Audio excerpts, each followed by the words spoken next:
Isn't that the same place as last stream?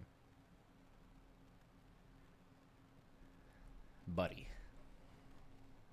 Wait, it is actually. All right, never mind the buddy. You're right. You're right. You are right. Fuck me.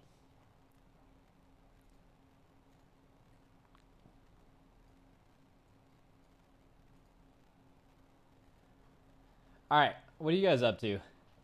Oh wait, the stream is just silent. Look at that. What are you guys up to on these days?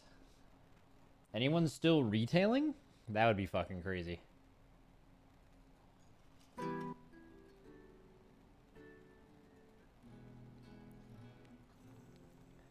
This is that time of the season where we all find our different hobbies and game. I've been going in a bunch of different directions. Mainly focused on like getting stronger and faster.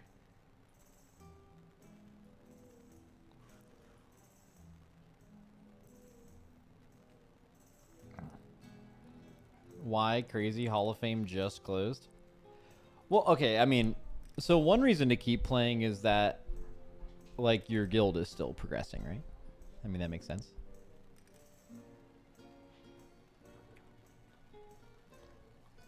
Probably a lot of people still doing that. Different hobbies. I think you meant getting my 5th alt to 630 by spamming 60 keys. Do you guys do that? Bro, that's crazy to me. That sounds so not fun. And I fucking love WoW. That sounds so not fun. I don't know why. Hi, Ella. I don't get it. I go play hockey today and I leave my dogs out so they can, like, you know, tire themselves out.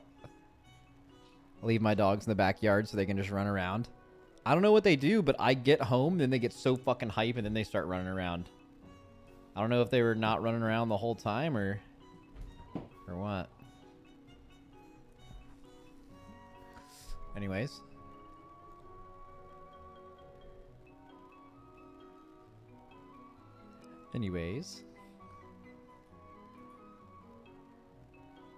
Oh, by the way, if anyone else has an Intel processor and has been having a hard time opening games, I did, or I didn't. Frank, like, figured it out somehow.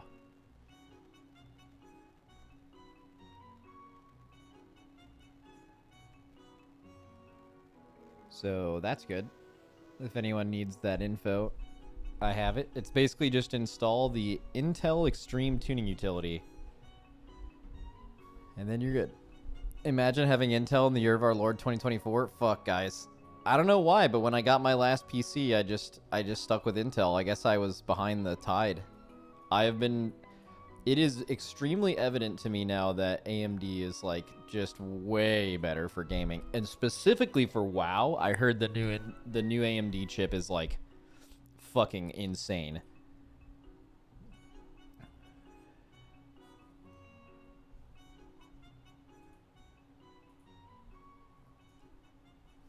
Hello? X3D processors are kind of unmatched. I mean, I heard of people getting like 30 or 40 plus FPS in combat from changing from pretty much any chip to these new chips, which is kind of insane. I know specifically of one person who went Intel i9, Intel current gen i9 to that processor, and they said that it increased their FPS by like 30 to 40 in Mythic raid, which is like fucking insane. That is so good. Missed you, buddy. Yeah, I mean, you guys know how it is. There's like streaming retail. I can stream and yap and have just as much to talk about. And my content is what it is. People know what they're getting from my stream, like, all year round. But then there's like lulls in content when I can stream just as much, but I get half the viewership, therefore I make half the money. So naturally, I use those times to stream less and do other things, so I'm not ever burnt out of streaming. In WoW, it's a pretty easy like beginning of a patch. Do you want to do that? Nope. When there's like new information coming out in a new expansion, nope. Beta, no. Interviews, no. But like in the middle of a season, when we're kind of just waiting on stuff to happen, this is like the perfect time to do that. So I imagine most of you know that already, so I have no reason to like announce that or do anything. But yeah, I am cutting some hours and days off of streaming currently to focus on other hobbies and live life and stuff. So that's good. What are we yapping and reacting about? Well, yapping, that's the glory. We'd never know. We never quite know where the yap will go. But the react, I was linked. I don't know where I was linked it. Maybe Frank linked it to me. There's a YouTube video. Kind of an ominous to just say there's a YouTube video, but yeah, YouTube video right here. And it's 9 minutes long, and it's called Raid Leaders Yell Because People Like It. And Frank apparently watched it, and he said, solid react content. So I might just do that. I don't know. Interesting. I don't even know what... This could be a crazy psycho video. I have no clue, but it could be fun. What's your opinion on Blizzard banning Mythic Plus levers? Yeah, I was really surprised to see that, because I wonder how many people would even qualify under, like... Does it have to be, like, really early in the dungeon? Does it have to be, like, you have to be the first person to leave? Like, hopefully they weren't penalizing people for leaving after someone's already left, right? Like, trying to four-man's kind of insane. Like, trying to find... Like, I'm assuming it was just the big outliers, and I'm trying to get myself in the mind of a serial Mythic Plus lever. Like, beginning of the expansion, I understood people leaving those, like, heroic dungeons just trying to get a trinket off the first boss, because they don't need anything for the rest of it. They're just like, I want to leave after the potential trinket I could get, and then just keep doing that. Like, and the game doesn't penalize you for leaving then, because, like, after you kill a boss, you can leave a heroic queue, and it doesn't penalize you, I don't think. So, like, that was at least learned. But serial leaving Mythic Plus, I'm assuming that means, like, you wipe one time and you immediately leave. That's, like, really annoying. And if people are doing that, like, if they can... I don't know how they can tell. I mean, they can see everything, so it just depends on their effort level. But, like, if someone's constantly leaving, like, with very little reason to... They didn't ban people for leaving wrecked keys. They griefed by doing it over and over. So you're saying... Well, wrecked keys is subjective, right? Like, sometimes when people see you wipe in one key right away, you in your mind are like, this key isn't wrecked yet, but they're making an like, I'm looking at it logically. Like, they're making an educated decision that they think the rest of this run is going to be a waste of time, so they leave right away. But another person... So they could actually see it as a wrecked key or a likely wrecked key. And then you are looking at it like that guy just griefed by immediately leaving. Unless you're saying there's people who join Mythic Plus keys with the intention of leaving them. Like, the intent is not even to time the key. The intent is to be an agent of chaos and get them to start their key and then immediately leave it. Now, those people for sure should be banned, and that would blow my mind if it was happening in large, like it was happening constantly. I think the idea of, like, literally you just start the key and someone leaves. Like, you don't even do a pull yet. You just leave instantly. I'm trying to... That sounds really unlikely. Like, I'm not doing keys every day, so you guys maybe have your ear to the ground more than me, but that... I can't even think of the reason to do that behind just being a psycho. I imagine that's extremely unlikely that is occurring, but every single person that is doing that should get banned for sure, because that's some psycho shit. What I think most likely happens is the first thing. People pull the first pull of a dungeon, and then something goes really wrong, or they wipe, or they see that there's very little damage happening, and then someone leaves, and everyone else is like, what the fuck, man?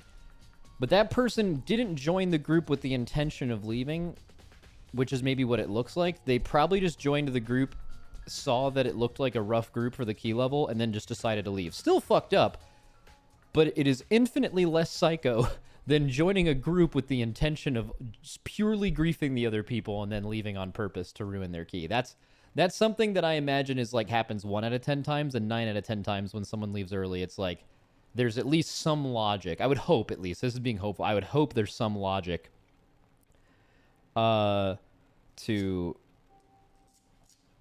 the leaving, at least.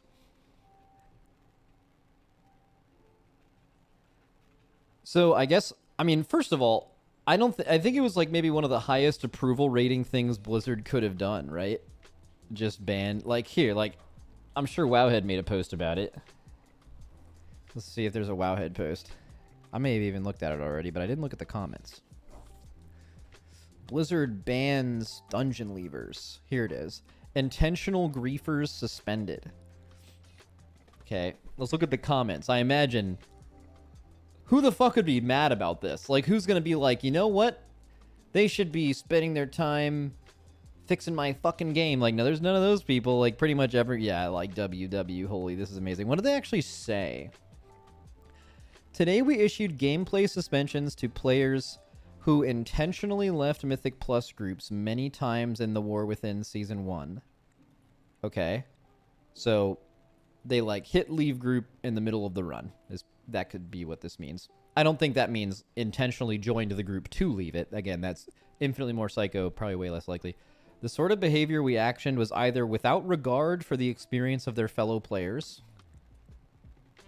or in some cases, even deliberately intending to harm other experiences. Okay, so this sounds like the super psycho one, right? In some cases, it seems like they were literally joining just to grief other players and ruin their keys. If Blizzard has information on these players, they should give their information to the FBI, because if there's ever a mass crime spree, one of the people who was joining keys literally just to leave them and grief their group, someone on that list did it. That is like fucking strange behavior. So if that actually happened, those people should be on a list for sure. But the first part, I'm assuming, is group starts, wipe on first pull, person leaves. Right? Don't you think that's like 90% of what they're referring to here? Or maybe like first boss wipe, but just like in the first, maybe first third of the dungeon. The first third of the dungeon, someone leaves. And it doesn't seem like it's over yet. Now, I imagine if you've only done this like maybe once or twice, or even just a few times, they probably wouldn't do it. They're probably looking for people who are like, literally leave as soon as any wipe happens. It's a pretty popular thing too. Wait, this one?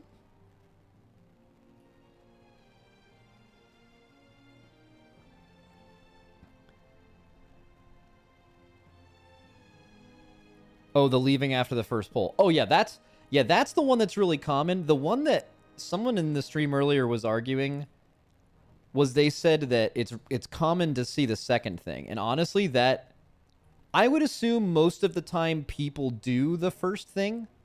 People assume it's the second thing, but it's the first thing. It's like they were just making an educated guess on whether their time was going to be wasted or not. And probably still should be punished if you're leaving all the time, but like there's at least logic. The second one, there's no logic, you're just a psychopath.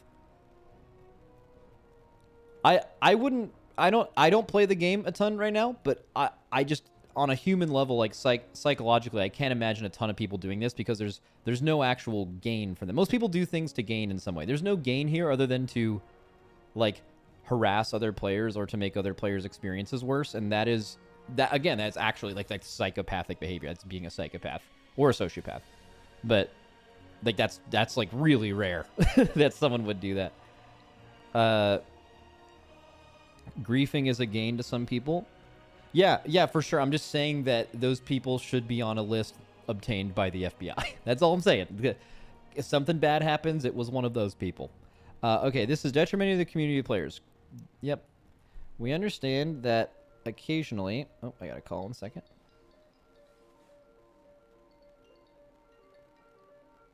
Dude, I was on the ice today, and sometimes if I forget to put on waterproof mode on my watch, under your hockey glove, your watch will just like do anything. It usually starts for me a million timers, but today somehow it navigated to a text message chain for one of my hockey teams, and it FaceTime called all of them. So I'm just like playing hockey, and I'm hearing something, and I look down at my watch, and there's like 7 or 8 people in a FaceTime call that I started from my watch without my knowledge, and they're all laughing and making fun of me for the fact that I did that.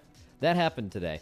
So, yeah, good shout to always put that shit on underwater mode, or else your watch will go insane. Okay. We will continue to keep an eye on groups in the future, and repeat offenders are subject to escalating penalties. Dude, honestly, if you are sure that people are doing this second thing, which clearly they are, they even said, even sometimes people were deliberately doing this, you should permanently ban them. That person should not be allowed to play WoW. That's like not even something you grow out of. That's probably like an adult doing, like that's who they are. That's crazy. We will continue to keep an eye on groups in the future and escalating penalties. Thank you. Did you guys say that like someone had a video talking about this happening? Because I would love to get into the mindset of someone who does this. Although I imagine it'll kind of be like that classic guy.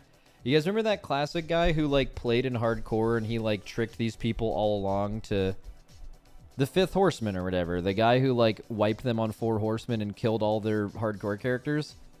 Right? Like that's funny initially, but then someone like interviewed him and it became immediately not funny because it was like huge school shooter behavior. Like they like told their friends in the guild to not show up to raid the next day. Like they said it was Judgment Day kind of shit. Like it was like a disturbed person. Like this person is a fucking psycho probably.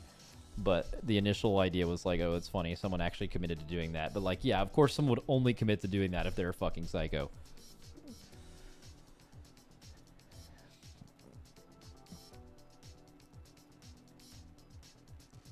Max, I've done it, but only because they declined my alt to a +10, so I logged on to my main and griefed the key once it started. They DM'd my GM about it too. Yeah, I mean, that's fucking psycho. That's not normal. What, someone doesn't invite your alt, so you're just like, I'm gonna ruin their day. That's fucking insane, man. I led with the this is Judgment Day. Okay, you're either trolling or you know you're a psycho, but W psycho shit. All good.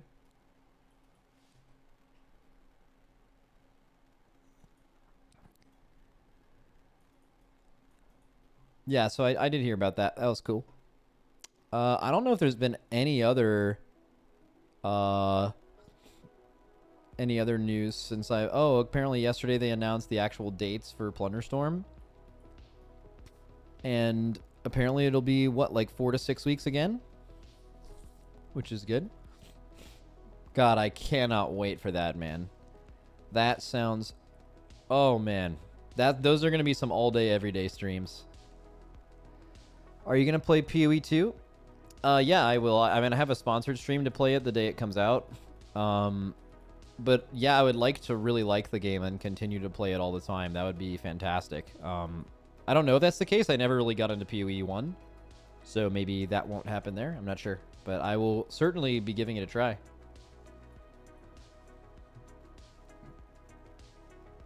Max, apparently 11.1 is going to be in March. Yeah, I bet 11.1 will probably be somewhere around middle of February to beginning of March, yeah. That's just like the Dragonflight timeline, but just pushed forward to the War Within. That's an insane wait time.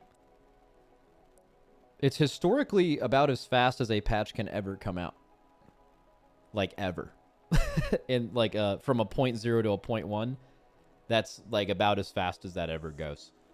But it is funny how it feels different in time.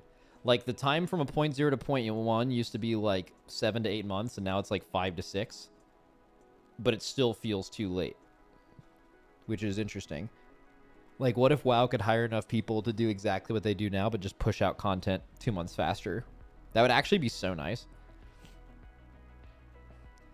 Am I tripping, or is Max louder in my left ear, or something is cooked up?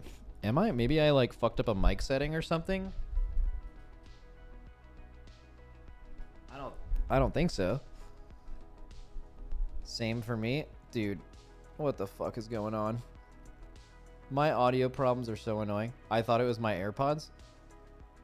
Well, I wonder why that's the case. Am I like talking into my mic? Is it when I said it over here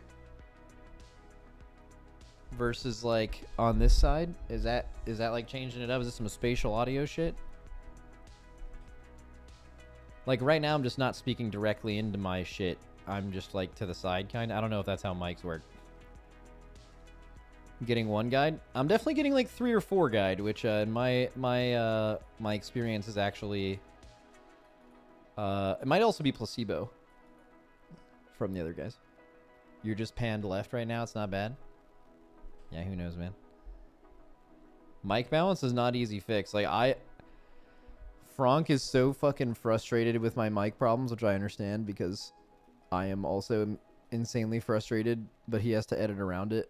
He like talked to an audio engineer to try to like figure out. Apparently the next line of troubleshooting is basically like having my headphones on, listening to my feedback, and individually unplugging every single electrical device that is near my mic and see if unplugging one of them stops it.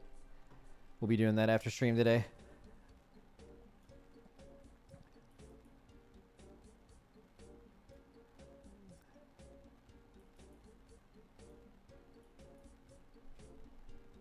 Get a different mic.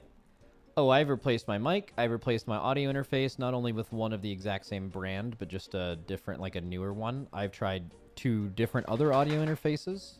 I've tried multiple mics. I've exchanged my mic arm. I've changed my cable 4 or 5 times. I've exchanged multiple pieces of like my UPS. I've done everything but replace like my computers and done the plug in, plug out test thing. So get a different house. I've considered it.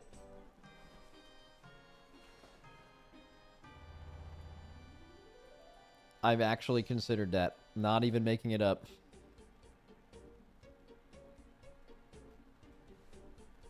Max, get Johnny Depp's house. Dude, that would be sick. That would be so sick. What interface do you use? I use a Go XLR, which I fucking love. It is perfect. It has enough gain for my mic to not need a cloud lifter. This mic usually is pretty gain hungry. Unfortunately, they stopped developing software for the Go XLR. It is no longer getting firmware updates, so it's kind of just going to work until it no longer works. However, that has nothing to do with the static or audio issues. I have bought multiple industry standard, anywhere from $1,000 to $3,000 audio interfaces to replace it, and I had the same problem with all of them. So it's definitely just cooked.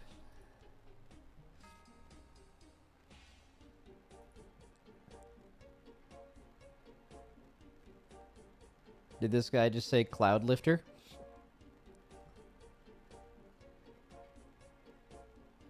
I did, yeah. That's a real thing. Cloud lifters are... Do I have one here? I don't. They're like little... it's like a pass-through thing. You would put an XLR cable through on one side and then again on the other. And all it does is just naturally increase the gain going into an interface if your interface doesn't produce enough clean gain on its own.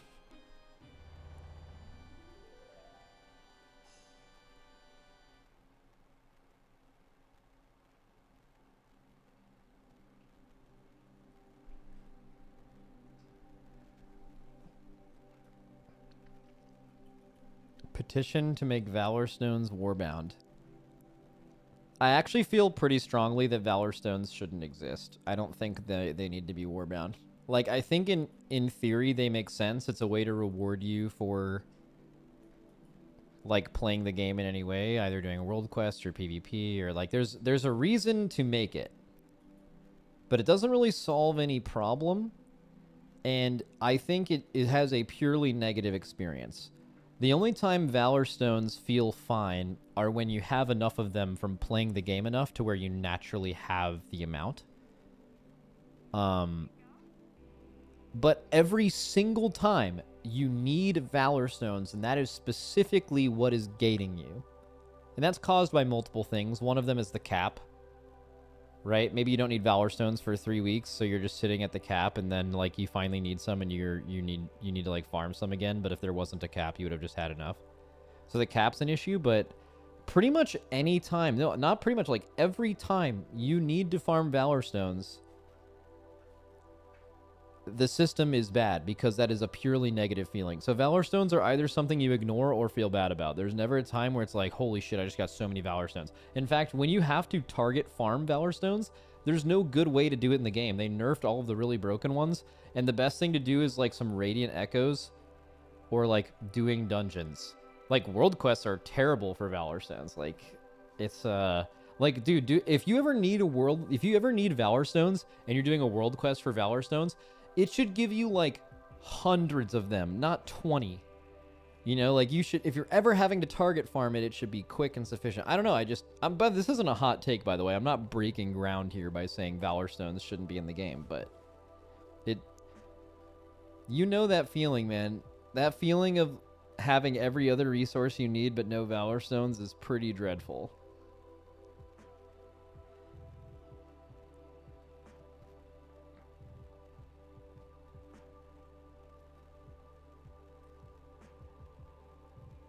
What eye level are people now? Let me see this. Warcraft logs. What eye level are guilds? So raids, progress. Let's look at the most recent people to kill. Huh? What are all of these names? The Crown of Shadows, the Narthex, the Brood Pens.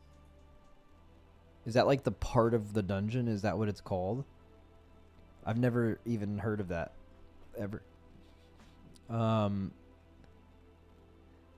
Okay, view more. So how many people have killed Ansrek now?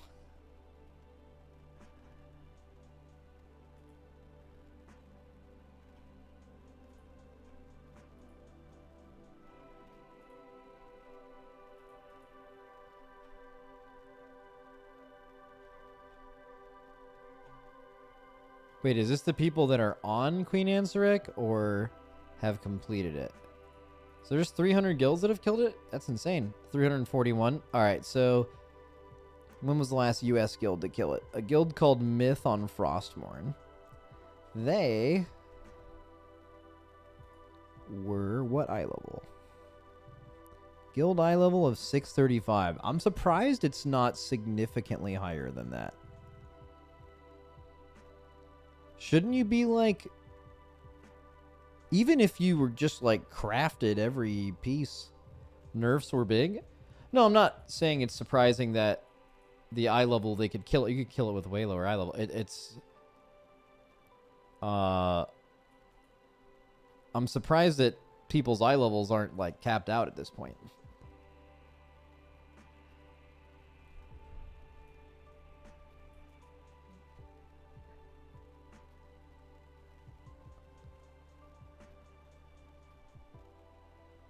You'd still be gated by the gilded cap, even now? Like, I know people in my guild definitely have access to gear faster than a lot of other people, but we've had people in my guild who have had the gilded achievement for like 5 to 6 weeks. That's a long time. And even if you were unable to loot exactly a 639 item, or is it 539? Yeah, 639 item in every slot. I'm assuming that you would, for the ones you didn't, you would just have a crafted item, right? At this point for most people. I think that's fair, like now, for most people to have that. You either have like a 6... If you do Mythic content at all, like, you either have a crafted item in that slot or a 639, which is kind of stupid that doesn't give you the gilded achievement for what it's worth, but that's a different topic, but...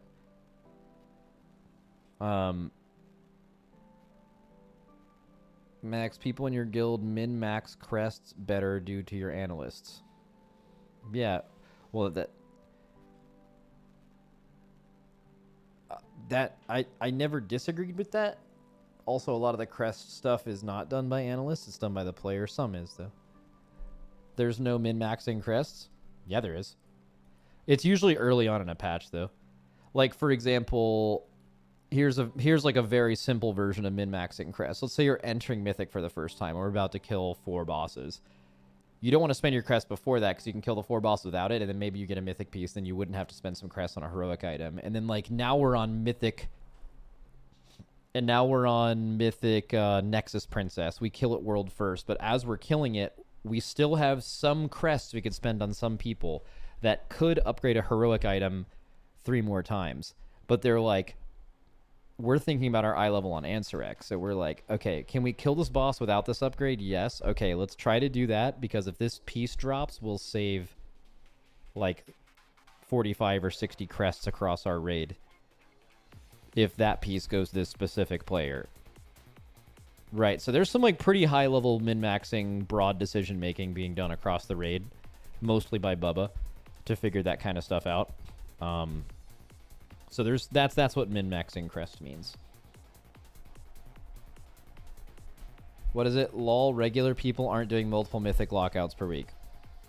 Well, non-regular people are also not doing multiple Mythic lockouts per week, because that is impossible. But yeah, I'm not implying that what our guild does is regular and I'm expecting everyone else to be there. I'm saying that I would be surprised if you guys aren't today. If you are like if you're attempting cutting edge Mythic, which means you're killing at least 4 to 6 Mythic bosses per week right now, and you have a Mythic Plus box, maybe some people in your guild don't do that, but like you at least have that, I'd be surprised if those people didn't have a 639 piece in every slot or a crafted piece in every slot, except for maybe Trinket, because you can't like craft that. Because that's where our raiders were 6 weeks ago. I'm giving like a 6-week gap. Like, it would make sense for me for you to be there if you're doing that content.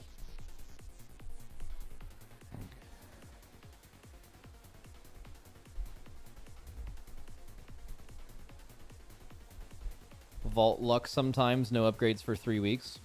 True, but I mean, if you're going for cutting edge, which is what I just said, like, those are the people I'm talking about, you've been at least doing 4 Mythic bosses for, like, months now. And even within just those 4 Mythic boxes over that amount of time, almost everyone in your raid would have mostly off pieces of 639 stuff, or at least would have been able to catalyst it. Might not be BIS, but, like, you have the ability to do it. Max, why do Mythic Plusers... Oh, we've been extending for the last 4 weeks. Ah, now that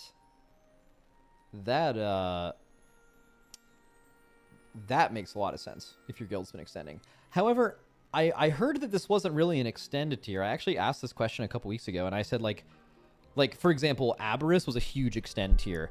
Amir Drasil was a huge extend tier. Like, once you just got past a certain point, you just extended.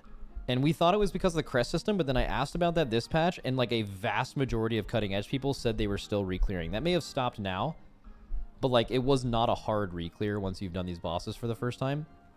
And they've been nerfed so much that people have actually been re-clearing. But maybe, I mean, obviously, that could have been true 3 weeks ago, but maybe now people are starting to extend because, like, obviously, as every passing week goes by, there's less and less of a gain to re-clear because you just simply have more of the items. You're DEing more of the items that drop every week, right?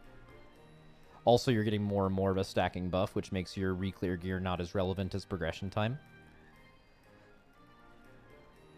Max, what are the top 3 most important things that top guilds do to compete at the Race World First level? What? I don't know. They just, like... I don't know how to answer that without being way too specific.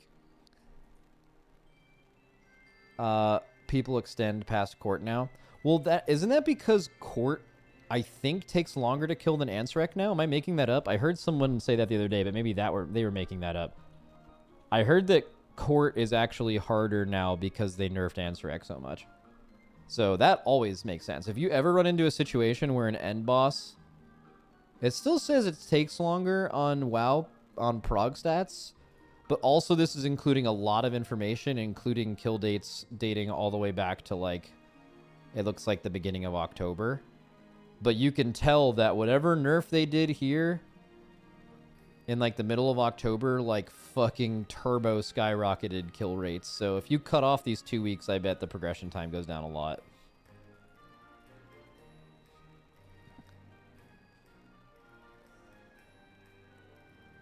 Max, I need more undercover raid leading in my life. I've watched every video on YouTube. I'm glad you brought that up. Did Frank ever publish that undercover video that I made like a month ago now?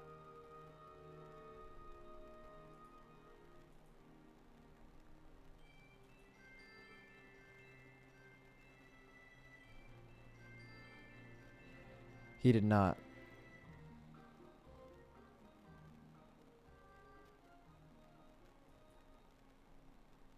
Unlucky. All right.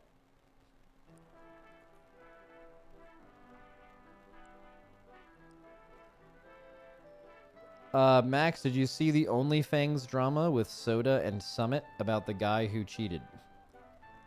I know absolutely nothing about OnlyFans to the point where I don't even know what it is. So, definitely not. Like, I know it's a guild and classic that I think you have to be a streamer for, but I don't understand their goals, what they're trying to do, why so many people are in it. By the way, I don't want to know. Like this, I'm not asking you to tell me. I completely don't care. So I certainly am not familiar with any drama with it now.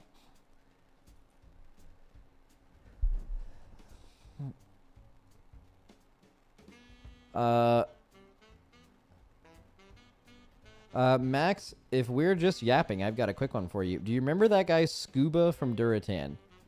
You've talked about him on stream. Yeah, that's a deep cut. I never raided with Scuba, but I remember seeing him from the top guild.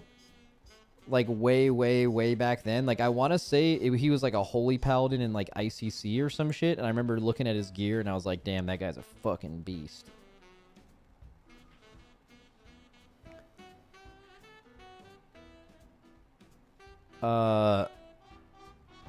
So I raided with Scuba, including in Classic. And then you linked me a clip. Alright, let's see what the clip is.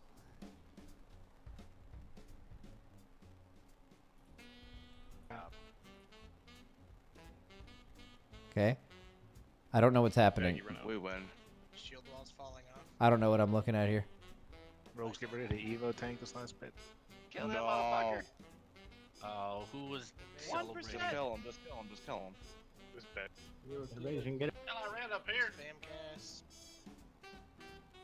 What the fuck just happened? 9K. Yeah, Got the bubble kill. Is Scuba gonna be bubble kill here? Do it, Scuba. Do it, Scoop. Hammer him. Holy shit! Holy shit! Dude, that's sick. Please tell me that was a moonfire tank. Amazing. That's so funny. Let's go, W Scuba. Woohoo! It's got blown up so much it's out of proportion. It's no longer worth entertaining. Okay, now I'm interested. So, what can someone briefly describe to me the drama between Summit and Soda about the banned OnlyFans guy? Give me, is it hype drama? Give me some. This is where I learn about this stuff.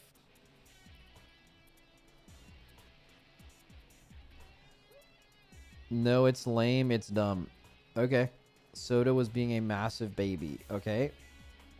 Someone cheated. It was G kick or death. Like what? They were gonna fucking kill him. Someone cheated. It was G kick or death, and then a level 60 killed him, and Summit got mad. Guy cheated. They sacrificed him. Level 60 killed him. Summit got angry that a level 60 killed him.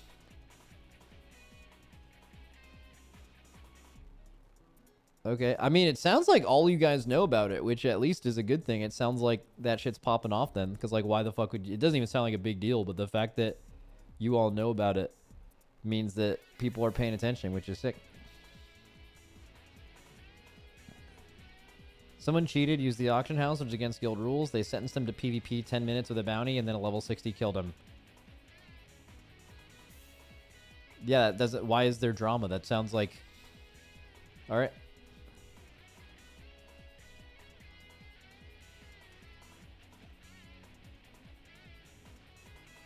Mythic.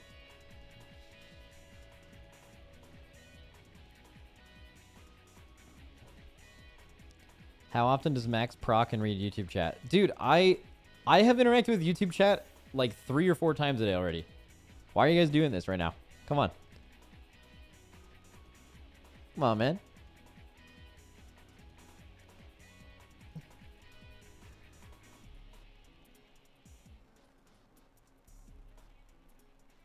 Drama guy cheated and got punished. Woo!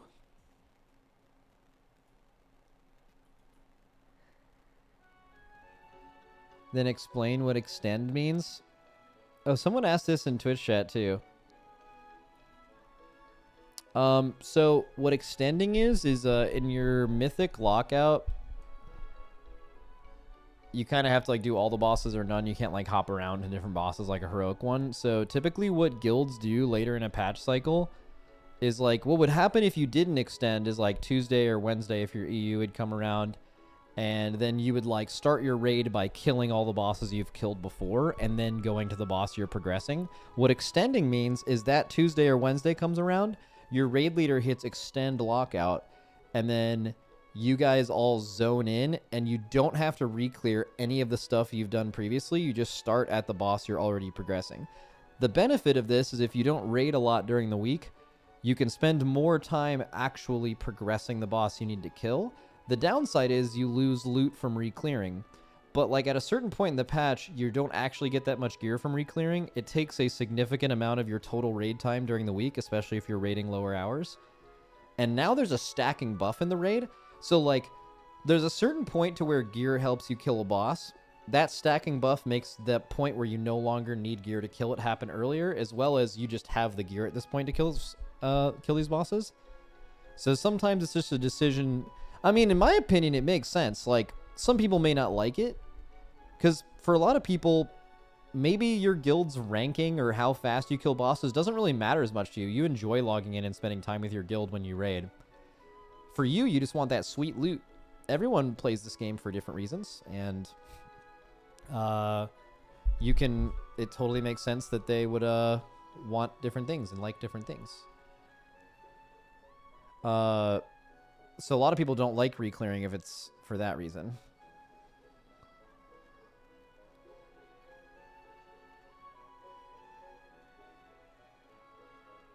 But if you only raid, like let's say you raid 6 hours a week. Let's say you raid 8 hours a week. If re-clearing takes you 2 hours, maybe 3 hours, if you're at a point when you have one boss left, it's kind of an easy decision to extend, because like you have to ask yourself, like, is it worth spending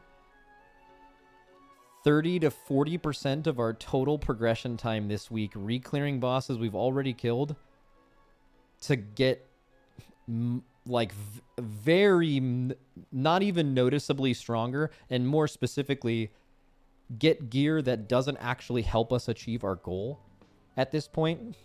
Is it worth sacrificing 40% of your progression time for that? The logical answer is no. But as a guild master, sometimes the decision you have to make is more complicated than that, right? Like, you have to make people happy. I actually don't have to deal with this in my guild, because everyone in my guild is here for one reason, and it's to win. I don't have 5 players who care about being in all the time, or 6 players who just care about getting loot to do Mythic Plus, and then there's some people who just who type a paragraph after every item that drops and say it's BIS every single time because they just fucking love loot. I don't deal with that, but your guild might, and those people are going to be really upset if you keep extending. So even though extending is objectively the right choice to clear faster, it may not be the right choice for your guild, because while your goal as a raid or guild leader is to kill bosses, it's also to keep everyone in your guild happy. And that is significantly more challenging, and sometimes involves you making different decisions. So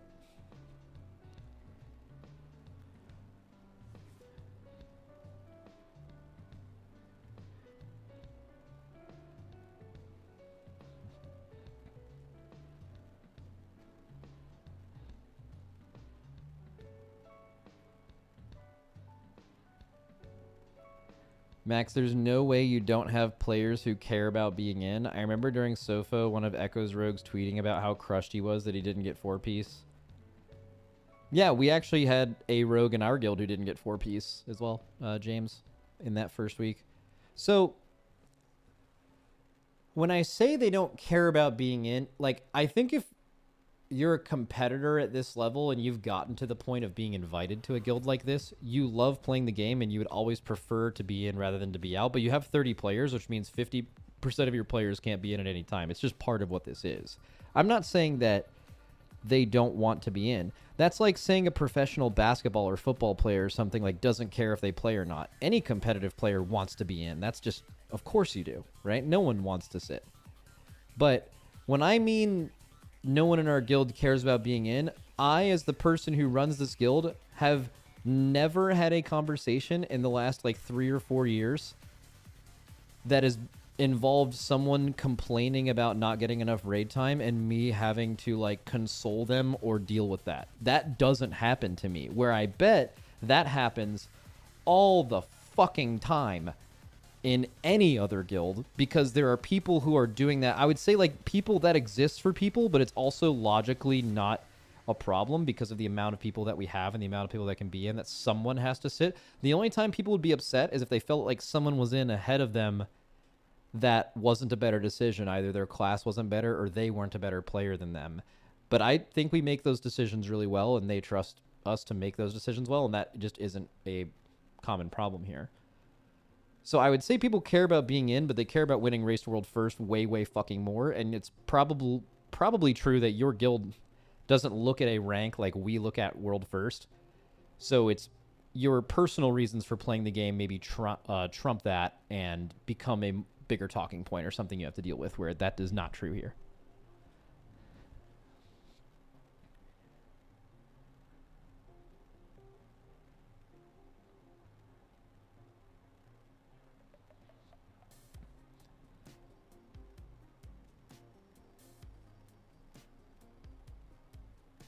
Does that make sense? Is that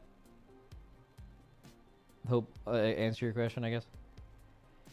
Max, have you been watching any of the Final Fantasy World Race? The Ultimate seems insane. No, I haven't. Actually, I didn't even know that was going on. Where's a stream I can watch that shit?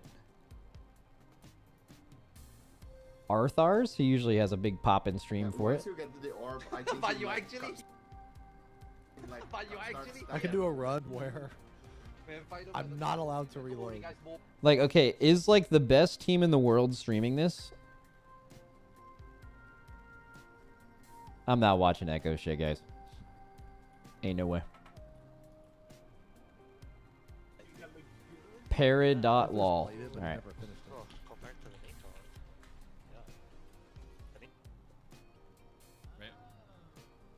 Same way that So this is the best team. And the damage that it takes is probably just going to be another one of those paladins, like unavoidable damage. Better quality. I was. Let me. I just want to see like a poll. Had a thought on whether or not it would even fucking work. So I've been streaming for 10 hours, 18 hours yesterday. How far are they through the fight? Actually, that's a. I guess you guys don't really know the answer to that question, unless you've seen the final in Rage. You actually don't know how far through the fight they are. I'm not GG's Happy Turkey Day. W. Let me watch some of this.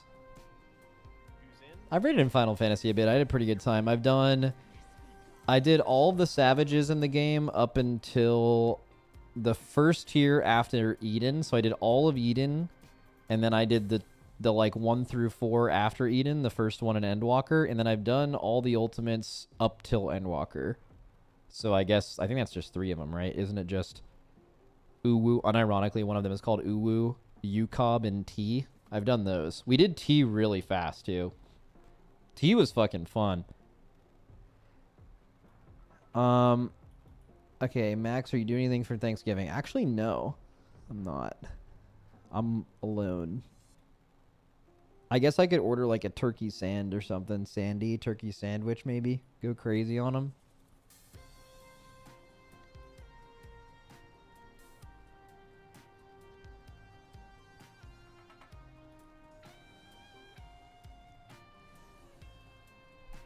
This looks kind of... Wait, this looks kind of like Shiva. Same floor as Shiva. Is this the fight? What phase is this? Anyone know? I mean, is it Shiva? Are they fighting a version of Shiva here? This is P2 in the fight? Okay, let me back up and watch P1. So P1 is you fighting this Fate Breaker mob. It's the Eden Ultimate? Oh shit, really? Okay, I'd be fucking hyped to watch this then. Because we figured out all the Eden bosses, so I'm like really familiar with all the Eden fights. Which, by the way, I thought they were fucking amazing. I thought they were so fun. I thought Eden was amazing. Like Eden, oh my god, there's so many good Eden Savage fights. What is going on here? Am I like DC'd? I'm not DC'd on stream. Twitch is going through it right now or something. We're having trouble finding that site. Are you sure? I think it's there. If you just look, I think it's there. Like, I swear to God, it's there. Just find it, bro. It's like right there. Is it that video or is it just twitch.television in general? Let's see.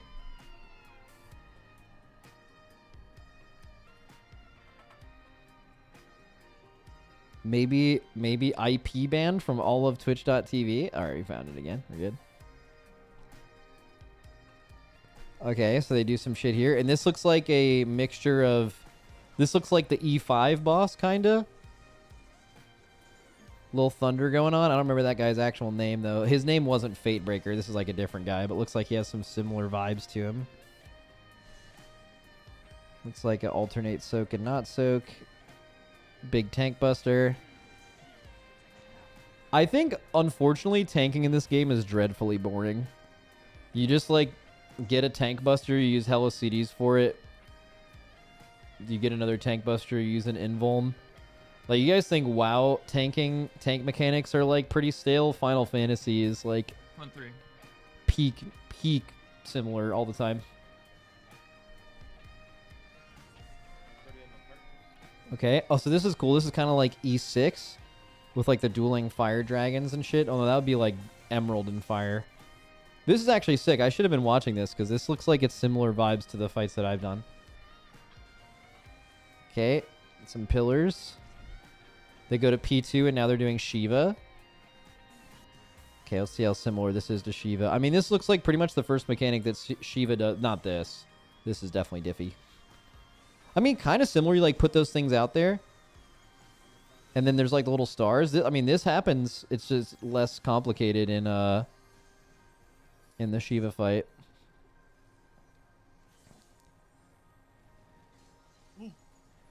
Oh, like 1 pixel off. All good.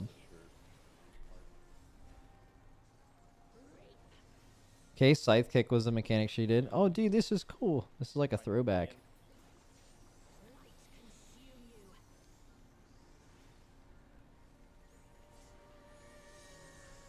Very anchored.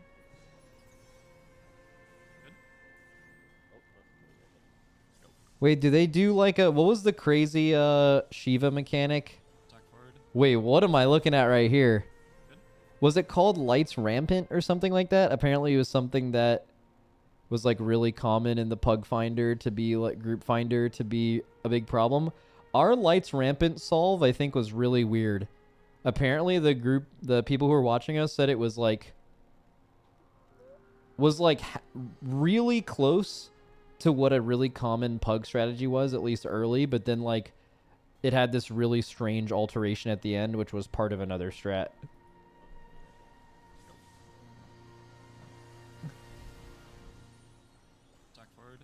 What do they do here? Okay, they do the lines. They're baiting something in that circle. They go in and out. Who's in? Who's in? Find your Protean and spread.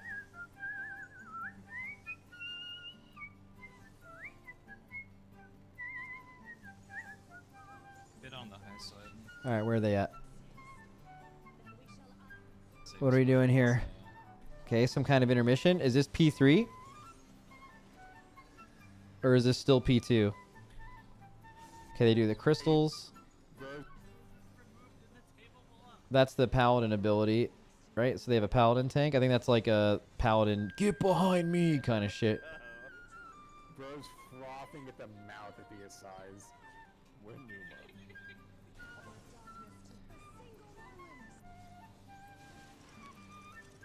Oh, here we go. This is there was something similar to this. Was it in the last phase of E12?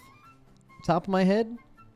Wasn't there the like little green stoplight shit kinda in the last phase? Looks really similar to that. And rewind. The Where's out? Eight and rewind.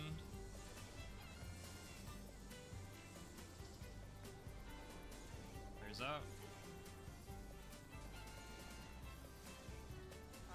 Final bait. Wait, this is interesting. These debuffs have... These buffs and debuffs have durations on them. That used to only be doable in Final Fantasy via mods. Did they add that to the game? Because I think streaming with mods in this game is a big no-no. They all use mods, but they don't stream with them. They added it in the base UI. Dude, W add-ons in the game making them make a good change. Look out. Stack here. Stack mode. I'm gonna die after this. Dude, if you're someone who hasn't figured out this fight on your own, it just looks like complete nonsense. Like, people are moving in random spots for no reason because there's no reticles. That's kind of the bit with Ultimate and Savage. You, like, have to just learn different variations and what to do with different debuffs. Final Fantasy rating's very... It's really fun. Very different than WoW rating. It's much less, like, execution-focused and more just, like, doing it until everyone learns exact patterns on what to do with specific debuffs. And then you just keep going, and then you get perfect at certain mechanics. You move on, and you deal with the next ones, and that's like all of progression. Just have to... There's like... Oh, he looked like he walled on purpose, but the rest of them aren't dying. Wait, was that an accident? Did he just press his movement too late? No, yeah. Silken. Yeah, Silken Court is a very, very similar fight to Final Fantasy, actually. Looks like they're wiping here. Oh, he brought it back. They're probably... What happens in a situation like this on an ultimate is having deaths like that doesn't wipe you immediately, but usually the damage down you get from dying will prevent you from like beating a damage check later in the phase.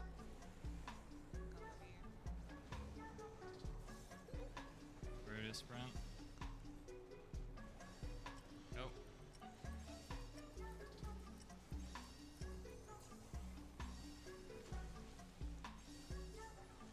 Tuck in.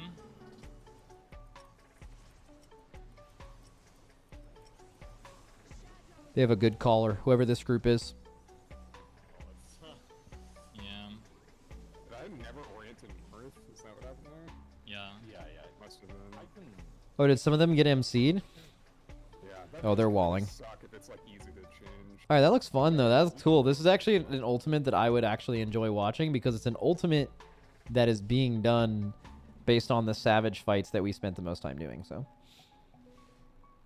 What is it? They turn a blind eye to stuff like the ACT damage meter. Not only do they turn a blind eye, I believe they are literally incapable of seeing that you are using it, is the case. Like, the way that that game is run, they have no way to tell in-game if you are using a any kind of add-on or overlay. So, yeah, that's basically how it is. So... It is don't get caught. Don't stream it, but all the top teams use that stuff.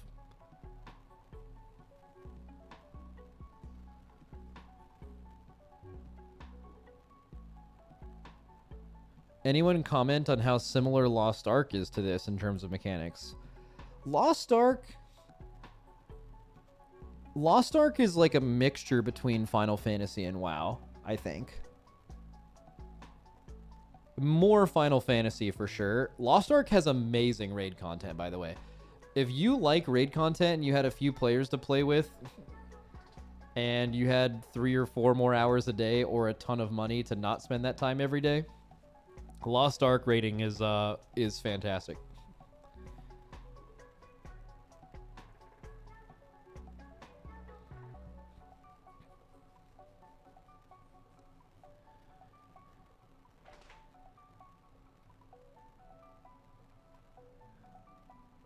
Damage meters should be a feature in all future MMOs like Terra's Land. Tar Island. Shout out that guy that just keeps typing Tar Island in my chat. Yeah. I guess I totally see why games don't put one in innately. Like, having a damage meter and having it, like, it promotes this community in the game that only cares about damage meters, and they hate that. Like, I think Blizzard embraces it a little bit. They call it Game 1 versus Game 2. Like, some people do not even play the game that you are designing. They have made their own game within your game purely about that, and that is, like, you know, not... It's fine. It's just not excellent all the time, because they can... I don't know. It's like trying to appease different crowds. But, yeah, damage meters... Like, I would have way less fun in WoW if there wasn't damage meters. It would also be much harder to problem solve in the race. It's like a useful tool. But there are people who make damage meters their personality, and that's tough, right? You never like to see that. But I can just totally see the reasoning. If, like, someone created an MMO and they were pretty hard set on there never being any damage meters, I would totally understand why.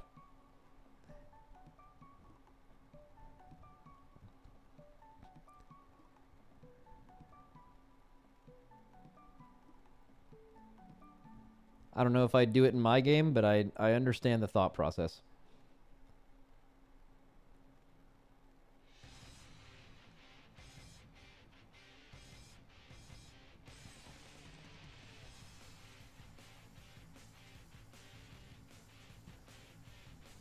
I would feel bad for the rando normie that wants to log in and play, and then the game is just flaming them with a damage meter by default, though. I think that's precisely what they want to avoid. The vast majority of players applies to what you just said.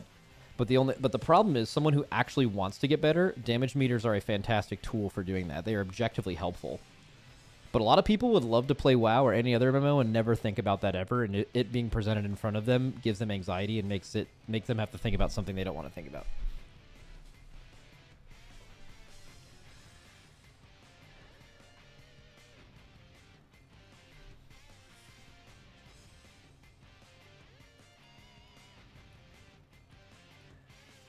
I thought we were getting an undercover raid lead again. Did I miss it?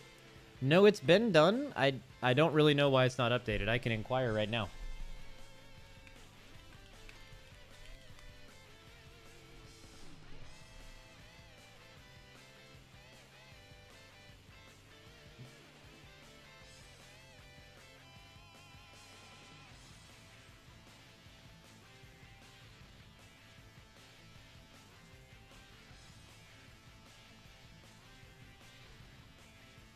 Imagine if you have no damage meter in something like Mythic Plus, though, or Mythic Raid. You wouldn't be able to tell performance, etc.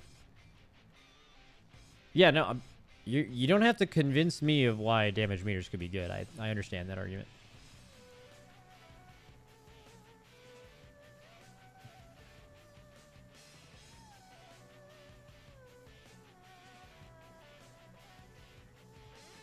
You want to know something that's fascinating, though? I would love to test myself on this. This would be a good content idea. But I bet if there was no damage meters on a stream and I was simply watching someone play without a UI even, like I'm not even watching how well they're pressing their buttons, but literally just watching them, I could tell you, I think within a pretty decent, and I think most WoW players could tell you within a pretty decent margin of how much damage they're doing just by watching them move.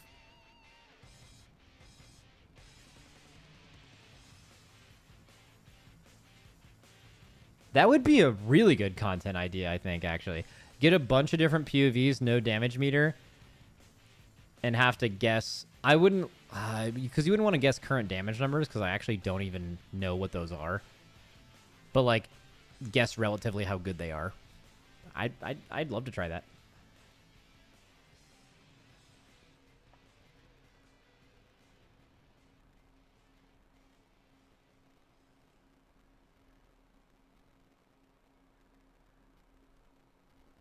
That does not sound fascinating. You don't think it's fascinating that people use damage meters to determine whether people are good or bad in this game, for better or for worse? And that you could actually not have damage meters at all, and I think most competent players could tell if someone was doing good or bad damage by just watching them play the game and not seeing their damage meter or seeing the buttons they're pressing. I think that's pretty cool. I mean, it's kind of true in most games, though. It's like in FPS games. You like guess the person's elo by just watching them move, watching how they pre-aim around corners and stuff. Like, that tells you everything about a player, right? It's just the MMO version of that.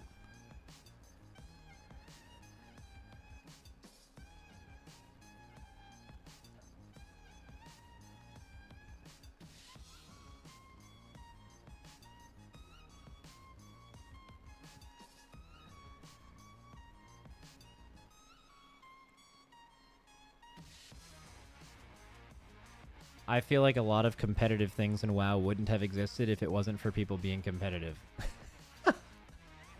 Was that in response to something, or did you just rip that? Like, obviously the answer to that is yes. Like, what are you even fucking talking about? That's so true. So true. So true.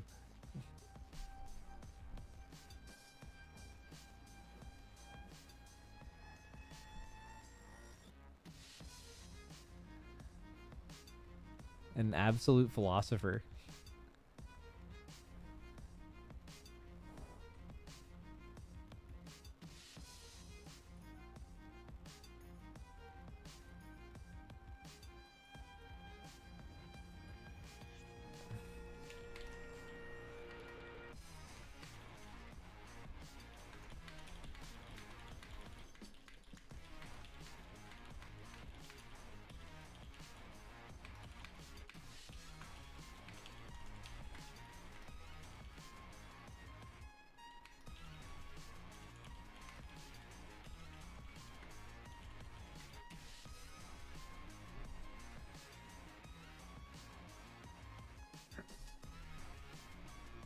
All right. I kind of want to watch this video. I want to hear what this guy's cooking up. The title has 1.3k views. It's got a crazy thumbnail that makes me think this guy's about to spit some crazy shit.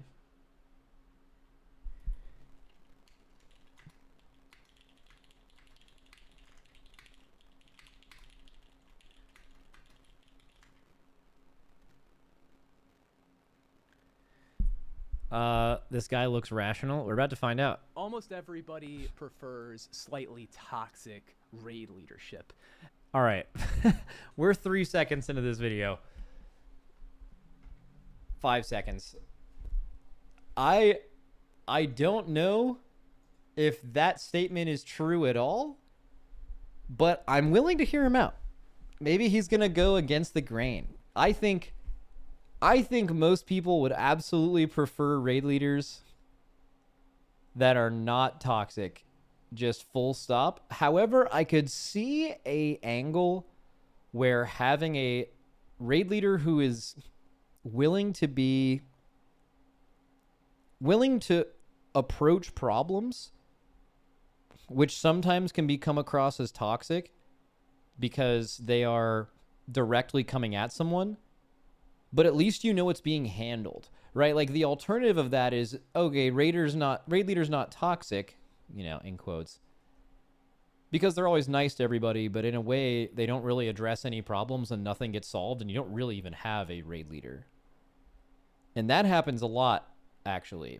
And I do think someone who's bordering on the line of toxic but is actually willing to address problems is actually better. But you can do both of those things. You can not be an asshole, address problems, and that's objectively better than being toxic. Like, imagine, like, yeah, you're addressing problems, but you're literally demeaning people. Like, that's insane. Like, obviously people don't prefer that.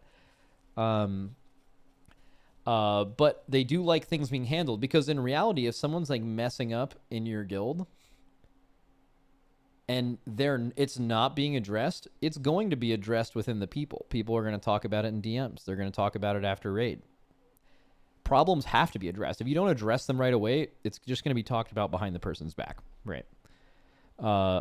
This is going to be a great reaction video because we are 5 seconds into this and I've already talked for 2 minutes. So fuck yeah. All right, let's start it over. Almost everybody prefers slightly toxic. Let me turn it up a little bit too. Using the extension 600% sound volume. Raid leadership. Is it working? I don't think it's because this is great for the raiders, although it is funny to them. Here's the big example. I'm sure you've experienced this before. You're in a raid group. Somebody that isn't in your social circle, but is in your raid group, maybe they're in the guild, maybe they're not, makes a mistake, or they appear to make a mistake. Something bad happens in raid. The raid leader thinks that, ooh, person X screwed up, and they start yelling at this person and talking about their gameplay, and they'll usually ask them a question like, how did you mess this up? Why didn't you just the thing? Okay. They'll use language that minimizes how difficult it is to do the activity correctly, and this is funny. I think it's funny too. Who doesn't think it's funny when... Yeah, sometimes it's funny when like you're in a raid and like, you know, the raid leader that always yells at somebody is yelling at someone else. It can be funny if you don't hate that person and you're happy that it's not you. I mean, I've been in a guild where like the raid leader was really yelly and you almost found comfort in like all huddling together against this person and you were just glad when it wasn't you. And you just laughed when it was someone else. I've been in guilds like that. I know that feeling. When you're in a raid and someone's fucking tweaking, you know, like it is... Wait, where did we get to the tweaking part? We'll see. And this is funny. Okay. I think it's funny too. Who doesn't think it's funny when you're in a raid and someone's fucking tweaking? You know, like it is funny, but it's a bad... Yeah, I mean, if someone's like... If you don't objectively, like, if you don't hate this person and you kind of enjoy them, but they're, like, fucking tweaking out, that is funny. Bad thing. It's a really, really bad thing, especially with guilds.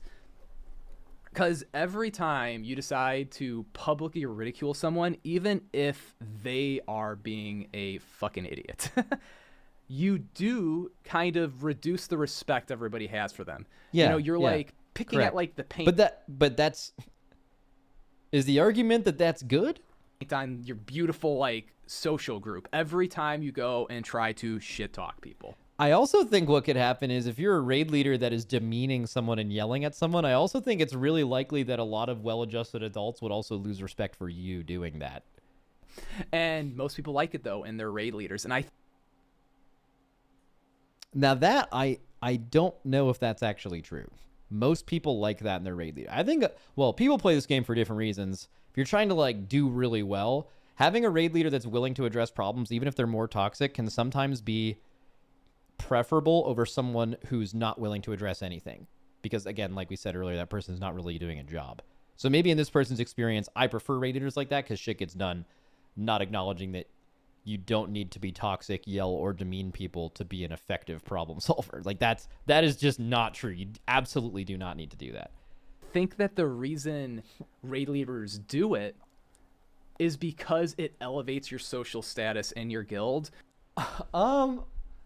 Okay. All right, let's hear it out. When you shit talk the low performers, because let's be real about the low performers in your guild, and this is the same case with the low performers that have been in my guilds in the past that have wiped the raids. It's all on the fucking raid leader and the guild leader. Or oh, okay. So if you have low performers in your raid, his angle is that's a bad reflection on you because you didn't handhold them enough, or you didn't recruit someone better, I guess, if that's your job.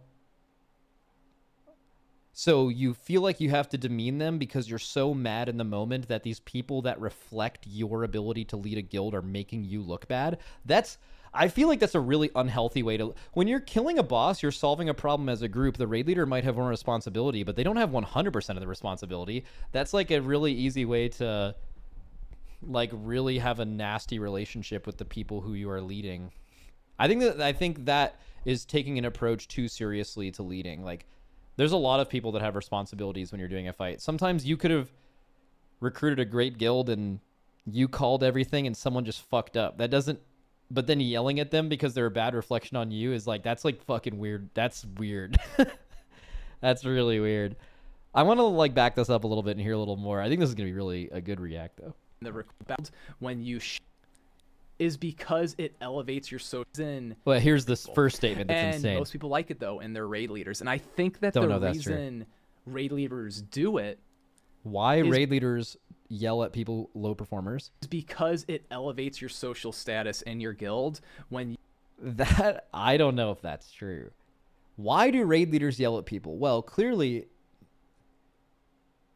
it's to appear higher in the guild, and you do that by making people appear beneath you that you are yelling at. It definitely lowers the credibility of other people. Like, if people respect you at all and you're always yelling at the same person, that statement was true. You do absolutely lower that person's social status in the guild. Whether people care about that just depends on what kind of guild it is.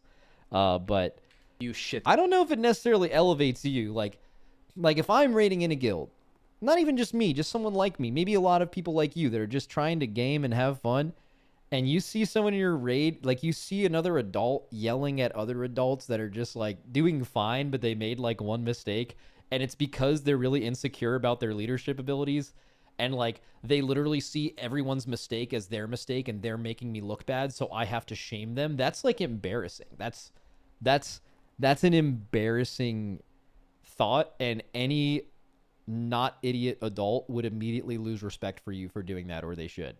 Talk the low performers, because let's be real about the low performers in your. What is it? There's people who believe in alpha shit and probably think the loudest guy is leader. Yeah, but that's those people are not very bright.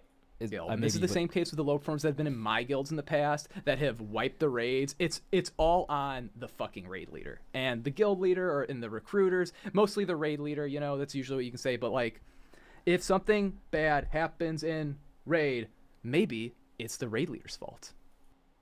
It could be your fault. I actually think the most frequent raid leader mistake you make, one is not obvious, which is that you're not calling enough things to help other people. But actually the most really obvious mistake as a raid leader, other than the player, like if you're playing in the raid, you like dying, but that's something that is shared amongst everyone. That can happen to any player. It's actually calling things consistently and then not doing it for a pull, and then someone dies to it, and it's actually because they're used to hearing you calling it and then you didn't, and that like made them like kind of take a second and think about it, and then they like make a mistake. That happens a lot. And I don't think raid leaders realize that, like, people, the whole point of raid leading is for people to use you as a crutch to get better. Every guild ever could have killed any boss they've ever killed without a raid leader. In fact, some guilds do. They might have a raid leader, but they don't say anything until like after the pull. Then they hit like a quick little focus up, and then there's no problem solving. It's just someone in the raid who's designated as the leader, but they're not fucking doing anything, right? Every guild can kill a boss like that, but like good raid leaders are a crutch to players, similar to like a weak aura. Use a weak aura to take away some brain power you're using to think of something, and it kind of makes it really clear and concise, and that helps you focus on other things. Raid leading is the exact same thing. It just, the more you do that, the better you can perform consistently, the more damage you do, the more healing you do, right? This guy's given a crazy stare during this pause, by the way. He is just fucking just staring it down. And then on top of that, what you can do is like in between pulls, you can look at what people are doing and like help make suggestions and changes to make things more consistent, right? That's more along the lines of what I do. Figuring out a boss to be killed for the first time. But a lot of other guilds don't need to do that. The boss is already figured out. You are just there to help other people. And if you ever help for a bunch of pulls and then stop, sometimes the wipe is actually your fault, but I don't think a lot of raid leaders will admit that. What happens a lot is a raid leader will call something for 50 pulls. They don't call it on the 51st pull. You wipe there, and then someone's like, well, I was used to you calling it. And then they're like, I shouldn't have to call it every time. And you're immediately defensive. This is actually kind of I have the opposite opinion of him so far. God, he's hitting that stare crazy right at me right now. But I have the opposite opinion in that I don't think raid leaders... Okay, so if people are messing up, you need to address it. But he's kind of going along the lines of demeaning them and being toxic and yelling at them. I think that is literally always wrong. But I do think you should address it for sure. But I actually think it's really important as a raid leader that you criticize yourself when you are wrong. And you should aggressively try to do that, because that promotes an environment to where someone in your guild who makes a mistake is willing to say that it's them, because they know it's an environment where you are willing to do that. The person I look up to in this raid when he makes a mistake, he calls it out. It might not even be the raid leader. It could just be like a veteran player that does this. And then they know that it's normal to do that, and then you move on. The worst case of this is actually when you're really, I don't know, toxic doesn't even matter, but let's just say every time someone makes a mistake, you bring it up and you fucking dive deep onto why it happened. And that doesn't always need to happen. Sometimes it does. But let's just say every mistake is like someone is chastised or yelled at or demeaned. Kind of like what this guy's suggesting. You know what that makes your raiders do? Makes them never want to admit they messed up, which makes every problem 10 times harder to solve and figure out. And it just wastes time during your raid because everyone is terrified of admitting mistakes. And you just, I mean, that's probably the worst thing that could happen to a guild. But like, I think your guild, your efficiency goes down like by 1,000,000 if people are just afraid of calling things out because they don't want to be chastised. Interesting. Let's keep going. Back it up a little bit. Or in the recruiters, mostly the raid leader, you know. Oh, so he did mention the recruiters. Leader. And the guild. So it's on the raid leader when that person makes a mistake. Guild leader or in the recruiters, mostly the raid leader, you know. Okay. That's usually what you can say. But like, if something bad happens in raid, maybe it's the raid leader's fault.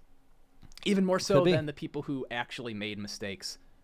I think this. It is possible for someone to make a mistake and it be the raid leader's fault, like I just suggested or gave an example of. This is obvious.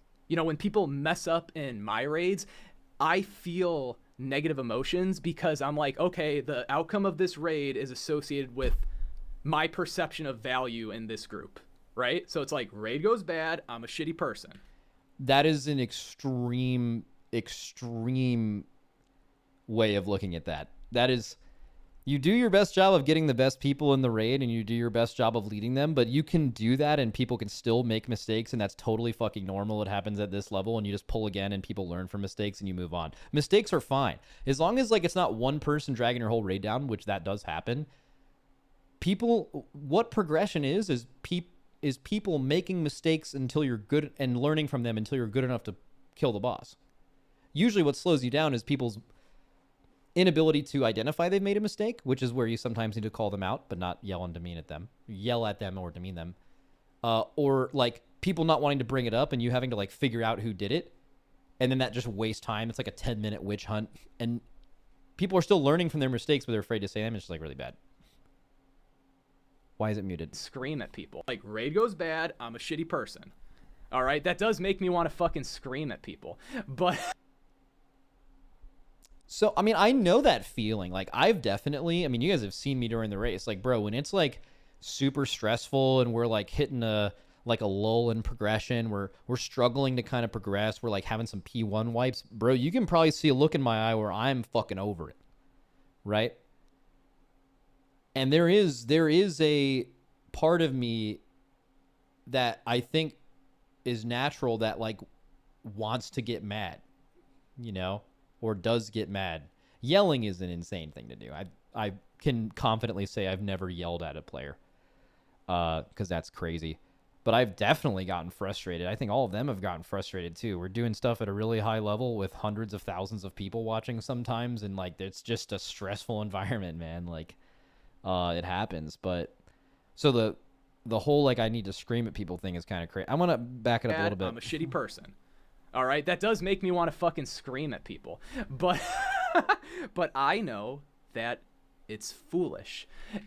Correct. It's not. It is in a WoW raid, yelling, unironically yelling at someone is fucking crazy. That's crazy. That's insane. Like that there's a 0% chance that was the right way to approach that situation. Really time efficient to tell someone how they screwed up in front of the whole raid. Wait, did he say it wasn't time efficient? It's actually extremely time efficient. Too foolish. It's not really time efficient to tell someone how they screwed up in front of the whole raid. It actually really can be, and this is sometimes it can be uncomfortable to do this. So you might have to do this with your better players.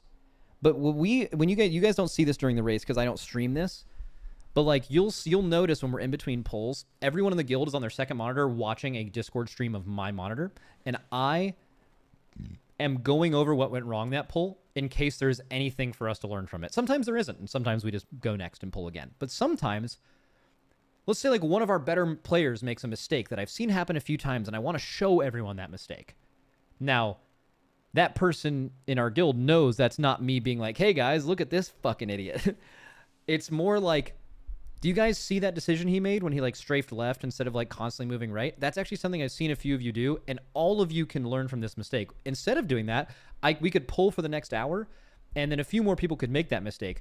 But by actually showing them a video of it and showing a good player making that same judgment, which kind of implies that they could do that too, showing them why that mistake is bad, and now you've prevented 15 other people from doing that same thing and maybe having that death over the next few days because you've used a death from someone to address it to the whole group. Now, that's doing that the right way. Now, he mentioned, is it time efficient to point out someone's mistake in front of everyone else? No, if everyone knows that that mistake is wrong in the first place. Like, let's say, for example, it's a fight like Rashok, and someone got hit by a flame wave. Pulling that up on a Discord video and being like, hey, everybody, look at this person. You see how they got hit by this flame wave? You don't want to do that. That's fucking insane. Because everyone knows, of course, you shouldn't get hit by that, but it's hard and sometimes you do. I'm talking about it like for example, one of them was this tier with Riku on Webblades. Riku was doing something different than the rest of the melee. He was like over moving, and in a way he was making it harder on himself. And I used his POV as an example, and every single melee got better by all coming to a conclusion on how they should do that together. Right? But if it was dodging waves, even waves on Ansarek, the little green waves, there's nothing to say. You're just, obviously you're supposed to not do that. But I think he's referring to the other version, which is like, it's not time efficient to just, which is totally true. So let's let him continue his line of thinking. Time efficient. That it's foolish. It's not really time efficient to tell someone how they screwed up in front of the whole raid. It might be time efficient to type to them while talking about something else, but it's probably not time efficient to talk in front of, 39 other people. Yeah, it might not be. And typing to them is actually probably a good thing. I think that's something that I don't have to do because we don't have time for that. But there is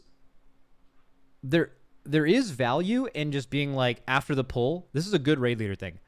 Being like, hey, Mark, I saw that you were like dodging this way. I actually want you to dodge with the rest of the group. It'll have less random things spawn away from the group, and you will be like more consistently with everyone. It'll help heal. That just takes 2 seconds and you can do that. But let's just say Mark, whoever this random Mark person is that's in your guild, let's say he doesn't like being called out in front of other people. Who does, right? Some people can handle this really well. Some people don't. I've noticed this a lot in the race. Do you guys think those people do any better when they get called out? Not just in front of the 20 people they're raiding with, but in front of 100,000 fucking people that are now maybe in Twitch chat, like, calling these people that are nowhere near as good as this person in any game ever are calling him bad because I called them out. That can be really a problem. So like sometimes typing to them can get the same point across, but you get rid of any of the insecurity or any potential negative feelings about being called out in front of people, because some people handle that well. You kind of have to handle that well in this scenario because we don't have time to fucking individually type to everyone that needs to get talked to. We just say it.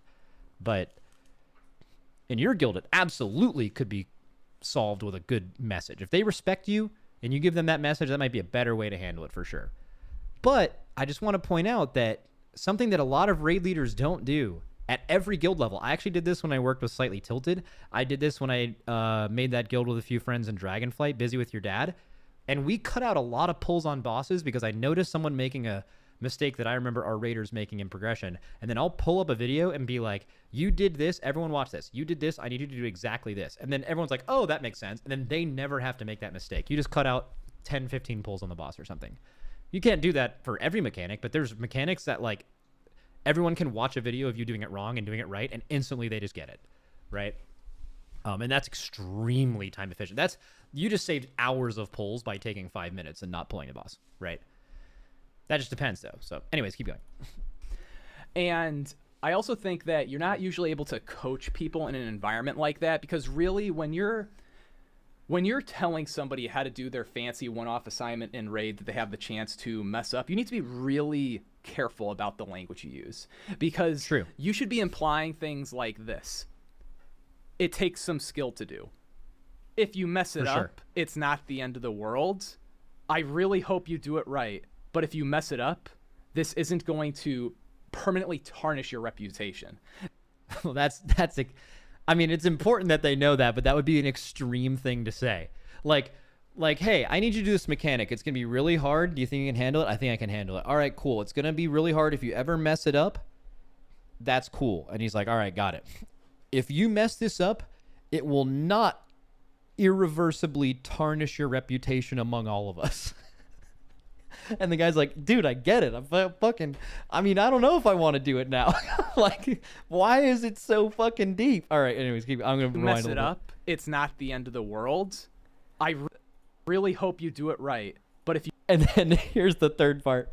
You mess it up, your ancestors will not respect you. Isn't going to permanently tarnish your reputation. That's fucking insane. Why did he say the last kind part? Of stuff that's going to get people to actually perform at their best. And so, like, at the point of them... The first two parts, absolutely yes. And saying that in front of people and letting the raid know that they are doing a difficult mechanic so they don't have to, and that it's expected they could mess it up sometimes, that is really smart. You should do that. Screwing up. The third part was crazy. I don't really think that raising your voice to one of your boys is ever going to actually make the raid any better. Like, basically... never. Now, there's maybe one exception. There are people who really cannot learn unless... I mean, most people can't learn unless they're stressed. And there will be people who could wipe your raid. Wait. And there's maybe one exception. There are people who really cannot learn unless... I mean, most people can't learn unless they're stressed. Maybe I'm looking at this the wrong way. That makes no sense to me. Just off the bat, I'm trying to think of maybe the angle of where he's coming at, because I think people, almost everyone, would find it harder to learn when they're stressed out. What does he mean? Does he mean like it's harder for people to learn unless you directly bring things up? That's true, and maybe he's implying that that stresses you. Maybe I need to listen to this again.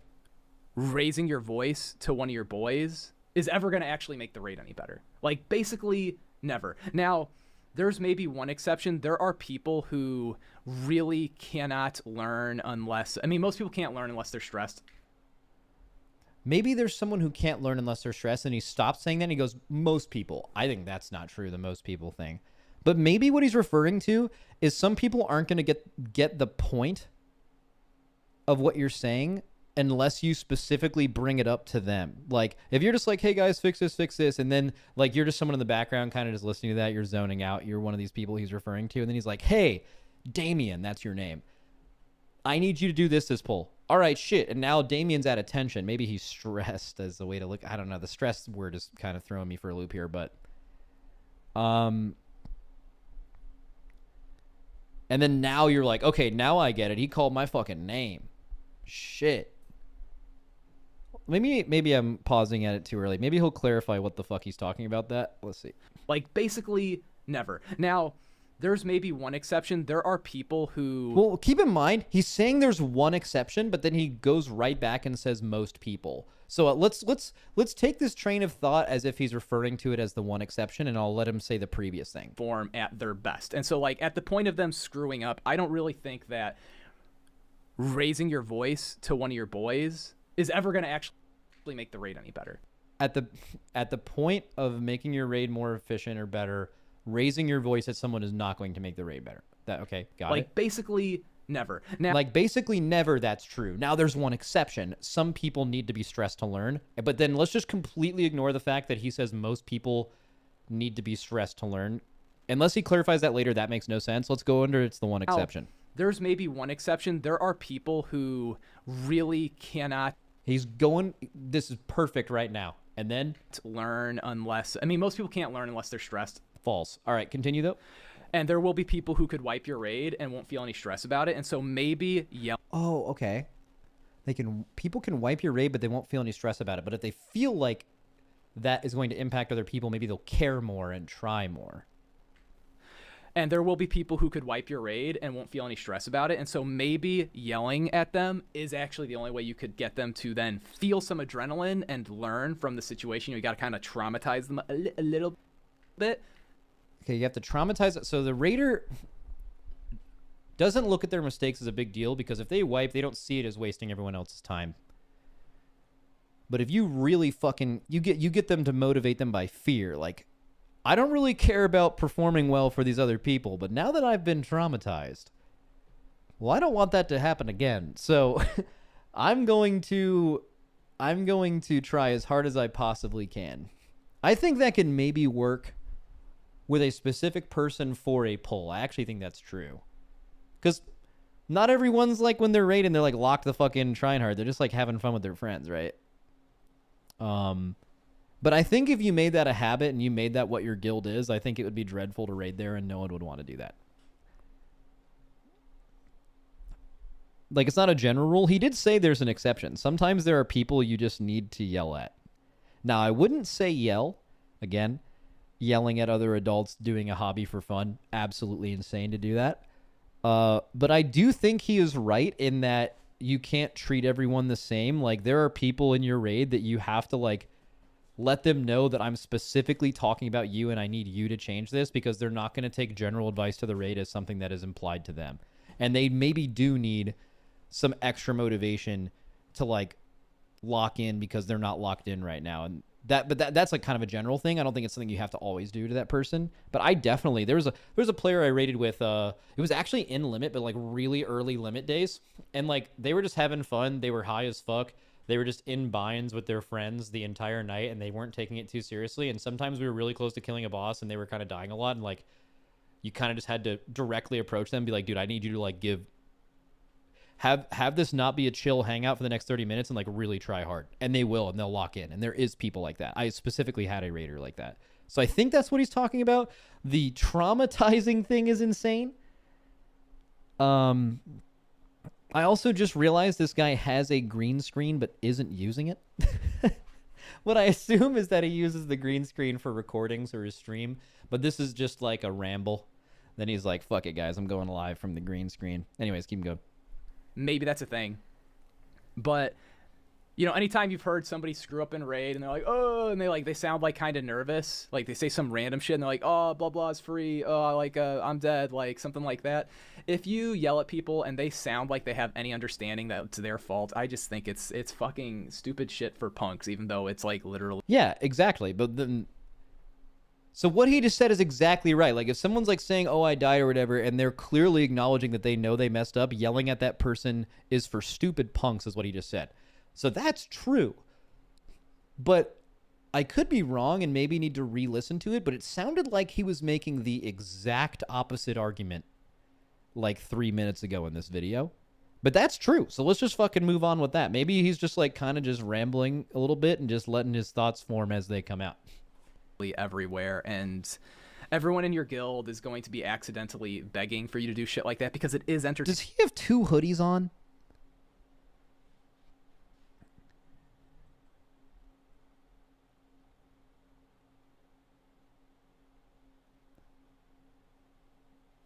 Like, so this is the shirt, but like this looks like it has a hood and is a different hoodie than this one. Is it a liner? You think it's a liner for the green one?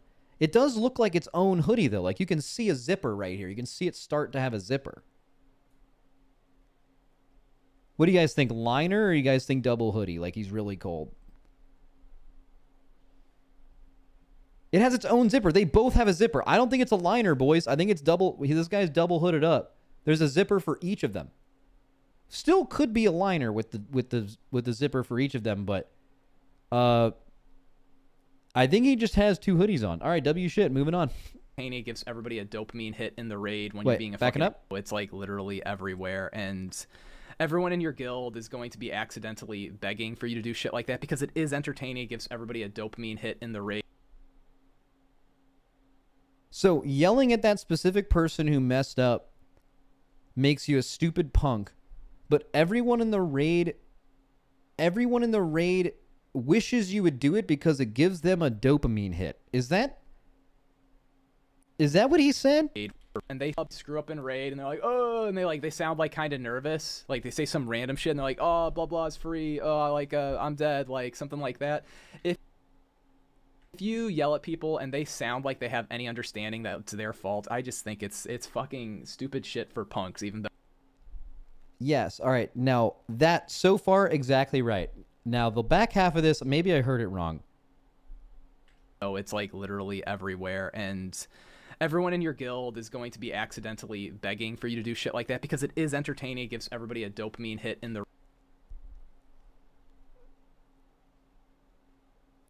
I think most of the time that's not true.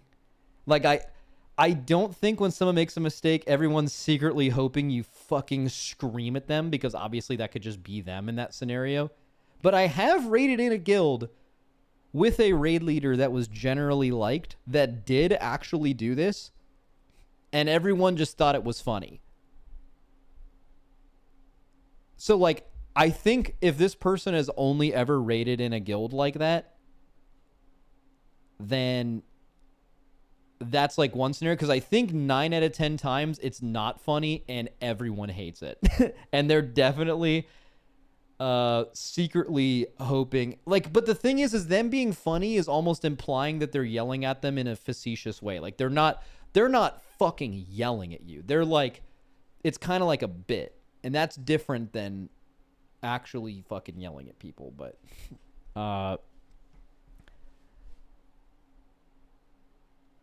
dopamine hit isn't the right word. I think he means people appreciate someone else expressing the frustration that maybe they can't or shouldn't. No, that's for sure. That's why, again, yelling at them is insane. But, like, identifying a mistake is super fucking important, because then at least, because everyone in your raid isn't stupid. They're not just bystanders that are only focusing on themselves. Like, all of you guys have realized when someone in your raid is, like, kind of holding you back. You know what that feeling is like, right? And no one talking about it, which is why not actually having a raid leader sucks. After the raid, you guys are going to talk about it. You're going to talk about it in DMs. And that's actually a really shitty situation. That's, like, honestly more toxic than someone just literally being toxic in raid to that person. Right? So someone calling it out, you could want people to call it out because they know it's at least addressed. Like, okay, we're all talking about it. It's not just like the elephant in the room. But that is not the same as yelling and demeaning someone. Yelling at or demeaning someone. But also, like, this could just be semantics. Like, someone dies and, like, they made a mistake like 3 times in a row, and the raid leader's like, dude, Jonathan, you have got to step it up. We need you to step it up right now. That's not toxic, and maybe that's real as fuck, and it needs to be said because that's what everyone's thinking. That's fine.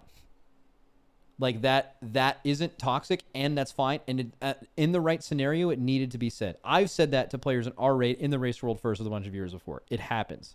But that is not demeaning or toxic. But it could be considered that, because that's kind of, what's toxic is subjective. There are people that don't like confrontation at all, and they could see anyone calling their name out in raid as toxic, even though it's totally reasonable. Again, kind of subjective. So maybe that's what he's referring to. Raid when you're being a fucking asshole. But, like, really the goal should be to have fun / get the numbers bigger. So, like, in my case, like, you know, I can't really have fun if, like, the raid's not getting better over time. And I don't really think Me that too. I don't think it's fun on its own, really, to get yelled at normally. I mean, there's exceptions. It can be fun to do the yelling, but I'm too concerned with making the group better over time to, like, really I would never be anything other than deeply uncomfortable for yelling at one of my peers or another functioning adult for any reason ever. And I would regret that forever, because what an absolute fucking idiot you must be to do that. Want to do in a video game. In the raid. Granted, everybody loses their shit sometimes, you know, like, it's I've yelled at people too before, and I'm not proud of it. Yeah, you shouldn't be. But most people kinda are. I also remember this being... I don't think that's true. Although for what it's worth, in this video, the only real issues I've had with what he's been saying is the fact that he keeps saying most people. Almost every time he has said most people in this video, it has been fucking wrong. But some people do that. It's just for sure a minority. And he keeps implying that it's Like very common. Like where he went on that one rant earlier. What was it? Where it was like, you know, sometimes you have a player that actually needs to be stressed to really lock in. That is true, but then he said most people learn better when they're stressed, which is fucking so not true, right? He just uses, pretty much if you just remove every time he said most so far, it's been pretty true. Being a phenomena with college professors. Like Ooh, you take, back it up. and I'm not proud of it. But most people kind of are. I also remember this being a phenomena with college professors. Like you take a class and it would have famously in your schools, like famously low like grade averages on the tests, and the professor would maybe be some like 65-year-old guy who kind of talks like a cocksucker, and then there'll be all these young dudes in the class that are, you know, presumably they're thinking they're going to be the one in like 15 people who gets an A, and they're like, yeah, you know, Professor Dickhead, like that guy's, he's tough, but you know, he really gets it. He's just serious. You know, there's people who think that about their... I think a lot, I mean, so it turns out that even some professors can just be really fucking bad at their job. I don't think it's really any more... Oh, there's a bunch of people from this guy's class that get really low test scores, like standardized test scores, and he really yells at people a lot, and students have to find a way to, like, convince other people that it's actually worth it. Those people are usually just assholes. You know? They probably just have too much pride, and sometimes people do... everyone's different. Sometimes certain students actually react pretty well to really strict professors, strict leadership, strict whatever. And that actually works for them. But it might not be the majority. I would say any professor that he's described sounds like someone who's probably just not very good at teaching. Raid leaders and say like, oh yeah, like, you know, what if I just screamed at somebody 3 times every raid, never took responsibility? Like, dude, I think the most like alpha thing professors can do is actually not screaming. Like, bro, if I'm in a class and a professor's screaming at someone, that's crazy. I'm like, bro, what is going on here? This is a place of learning and you just sound like a complete idiot. The most savage thing professors do is actually be quiet. Like they're, you know, they're really fucking smart and they know what they just heard was insane or bad or whatever, and they just look like disappointed and they just move on to the next thing. That's like the most savage fucking shit ever. I actually, like, in music school, I had someone who directed one of the choirs I was in. Bro, the fucking looks he would give, like, everyone in there was a music student, so like if someone sharped, you know, people would know, like if the sopranos were sharping. And bro, this dude wouldn't say a fucking word. He would just stop, and then he'd cue everyone in again at the starting point, and then he would just listen to the sopranos be a little bit off if they were rushing or sharping, and then he wouldn't yell at them. He would just stop. He'd be fucking staring at them the whole time, and everyone knows what's going on, and like, and it's just like, it's so alpha and it's so fucking mean, but it's like purely it's like being quiet almost. Like the most alpha thing I've seen a professor do is be quiet. And still have everyone know what the fuck is going on. They're like yelling internally. Max, wanna see my video on Mythic Plus? What? And then someone added me and said, watch it. No, I'm fucking watching something else right now. Found out great ways to articulate how people playing with me, how they fucked up and they couldn't listen and do the simple things. Couldn't you just do X, Y, and Z? And you can do that kind of crap, and you'll seem so fucking cool to a bunch of people who aren't like really thinking about. Yeah, you will seem cool to an idiot, and that's it. Idiots will think you're cool, and no one else. What you're doing to the group, what you're really communicating about how you view or kids maybe your responsibilities in raid, and how you view the responsibilities kids of and idiots. your, you know, the counterparties you're playing with, like all the raiders, regardless of if they have the same vision as you.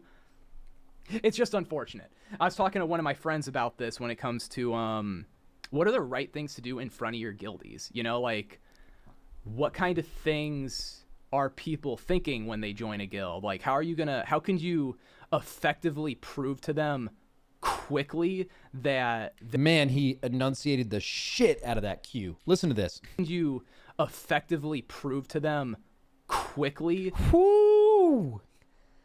That's some good diction right there, baby. God damn. That they're in the right guilds. And I just... By having a chill-ish raid environment where the people generally like each other, the raid times aren't awful, and it's a vibe to raid there, and they have somewhat close skill parity with the rest of the guild. That's it. That's all it is. That's liking raiding anywhere. How can you prove that to someone? Have your raid just be a vibe. Find it super, which, by the way, on the topic of this video, certainly does not involve yelling at people. Super interesting. Like, why do people act the way that they do? You know, maybe one example of this could be, it's really funny how priests fuck up mind controls so often. And I think probably a lot of it is... This guy a classic guy? Is mind controlling as a priest something you do like all the time in raid and classic? I think classic raid leading is probably done a bit differently than like current modern retail shit. Oh, he mentioned 40-man raids. Yeah, also, for what it's worth, you may need stricter, louder leadership in a much larger group of people. That is probably true. So some things that maybe I don't have a lot of experience with. For example, a lot of priest players, they're kind of anxious people. And just in general, priests get fucking shit on. You fucking anxious fucking knots. What are you doing? They then go and see what happens when you fuck up a Vesuvius MC, or maybe dispels on Lucifron. Or I don't even know who these bosses are. Fuck, what's another thing that priests got to do? Faralina, if you're sacking the ads and not just zerging here. All these places, I'm sure you've been in raid before. Priest messes it up, and the raid leader's yelling, and the priest is just fucking losing their spaghetti on comms. Like let's think about this. Vesuvius. Mobs, you got to mind control them. MC, you got like 20 yards, you can move a mob away from you, and then it's going to break it. And priests will accidentally move the mob 25 yards away from them. It'll break. They'll be like, it got... Is this guy a streamer? He should be a streamer, because really, whether what you're saying makes sense or not, I think what makes people stream well is doing what this guy has done for the last 10 minutes, which is just fucking yapping and just making shit up. Just from thought to thought, just going and just yapping, dude. Which is great for content. I'm enjoying this video. I'm having good content right now. Heartbeat. Oh, the mob's resisting. It's not working. I'm hitting mind control. Guys, I can't taunt the boss. And like you just see there's like all this fucking panic that's like behind the way they're talking, because people don't like being that asshole who fucks things up. Yep, no one wants to be that person. It's very weird to me. Just like how people interact with each other in the game. I don't know. I feel like they're not trying to think about like what the other... Like, I mean, like clearly having very strict yelling leadership has a purpose in some places in the world. Like the military, for example. It's very large groups of people, and whatever they have found to be the most effective way to lead them is like the drill sergeant bit, right? So it's possible, I guess, that people in the military have been doing that wrong forever, but I think it's unlikely. I bet it proves and gives them results, right? But I just find it really hard to believe that a game that you are playing and opting into, almost anyone wants that kind of experience at all. However, him mentioning 40-mans, I think, makes it a lot more likely that something like that is more effective than a 20-man. Like twice the amount of people is a lot harder to manage, and it's possible that less, like things that are bad for 20-man are good for 40, maybe. Their guys they're playing with are going through, and I don't mean in some like long character development arc, like, oh, you know, like they had a bad day at work, so they fucked up the pull today. I just mean like literally. Was it at Max? As someone who was in the military, yelling is very infrequent when you're in an actual battalion. Yeah. By the way, I know nothing about the military. I'm glad you mentioned that. Purely my idea of military is based off of movies. Sit here, Sergeant. and they fucking just screaming in their face and shit. Like maybe that doesn't even happen like all the time, but like that's purely my experience with it. Just the most surface level. Yeah, specifically Forrest Gump and not Thinking of any if other I movie. fucking yell at this guy, is he gonna play better next pull? Is he gonna like me later? I've watched a decent amount of. I've watched like Band of Brothers. That was good. I watched a little bit of the Masters of the Air, the recent Apple TV one. Kind of lost interest in it. If that stuff's authentic, I think I kind of get it. But there always is like a boot camp section where they do the like drill sergeant screaming bit. Like, what are other people in the guild gonna think about him? You know, it's like this. If you joined a guild and you were talking to the GM, and like, let's say you're a high DPS player, like you join. Let's say you're gonna join my guild. You're like some 99 warrior, and I'm trying to seem cool to you. I'm trying to play it cool, and I'm like, yeah, I think. Like honestly, you're a really high DPS player. Like this guy right here, number fucking 8 on the meters, like fucking Bob. That guy fucking sucks. I can't wait till you clown his shit, man. It's gonna be so great having you in raid. Like, and this guy. Bro, if I was a really good player and I joined a guild and the guild leader tried to endear himself to me by telling me how much better I'm going to be than this dumbass fucking guy in the guild, I would be like, this is the weirdest interaction I've ever had in my whole life. Like, what is happening right now? Why are you randomly shit talking one of your players? Happens all the time. Like, okay, how should somebody read into that? If I was there, I'd be like, dude, I like have known you for 35 seconds, and you're like shit talking people that you picked. To Exactly. Yeah. Play with. Like, are you fucking mentally ill, bro? Like, what is going on? Exactly. So why did you suggest? And this shit happens all the time. Anyways, if you want to join a guild that I think is pretty not toxic and gonna be super fucking good on Alliance, NA Alliance PvP, Night Slayer, I think. Yeah, anyways, 2 p.m. Eastern, Saturday. Yeah, you could. I don't know why I didn't immediately clock this guy as like a huge classic gamer, because I think all the vibes are there. But yeah, I just I don't know. That was cool. That's a fun little react. I'm kind of interested if he has any other videos, because he doesn't have a lot of subscribers, and I bet he has some banger fucking. Let's see what he's got here. Reasons new fresh could fail. Okay, classic era versus fresh balancing wild. Writing a basic add-on, hello world. How to actually recruit for a guild. That might be interesting. The worst loot systems ever. Semi-hardcore cope phenomenon. Lucifron and lava packs will ruin your raid. Who will you kick when the meta changes? This is just a guy who's a classic like raid leader officer guy who's like passionate about it and just like posts his 10 to 15 minute think pieces that I'm assuming are like from his stream to YouTube, and honestly, that's fucking sick content. I fuck with that. That's cool. He's just doing it for the fucking love of the game. Like he just loves it. He just likes talking about this shit because he loves it. Gotta love that. He's really fond of talking with a green screen behind him. We were right, by the way. Look, Armor Pen Guide Classic. Wait, where's the... Okay, the thumbnail had a picture of him without the background. I'm assuming if you go to like his live streams, here's my guess, guys. If you go to his live streams, there's like a really good chance that he streams with the green screen like a normal green screen stream, right? Like videos here. Past broadcast. No videos found. Fucking amazing. Okay, well, his YouTube videos don't seem like they have it. It has no video, and then he has a green screen but just uses it as a background and doesn't... Maybe that's his wall? Maybe he just has like the limest green wall? That's a green screen, right? Like it's a fucking... Why else would you have it? It's 99% chance it's a green screen. Sim Your Warrior... I'm trying to look at thumbnails and see if he ever actually uses it. Sorry, this is blowing my mind.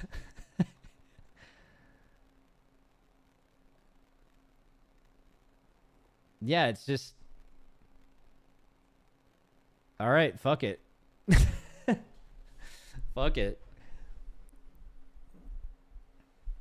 Should leave a comment? Nah. You guys should follow his channel, though. Maybe... I mean, I found that really interesting. That was fun. Always love reacting to raid leader content. Not a lot of people make it. How'd you find this guy? Dude, Frank just randomly posted it.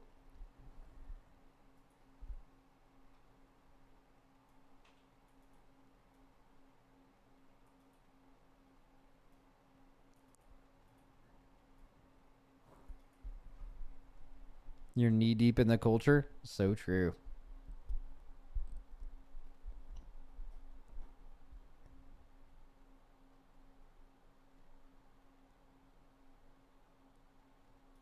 When do you think it is the move or not the move to use a green screen? Like Day 9 does a green screen, right?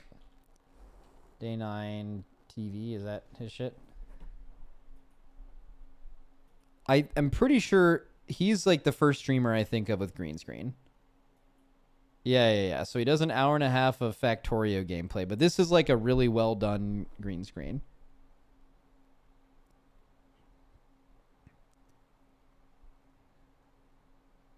But I've never thought about doing it, and I don't know. I like just streaming normal, I guess.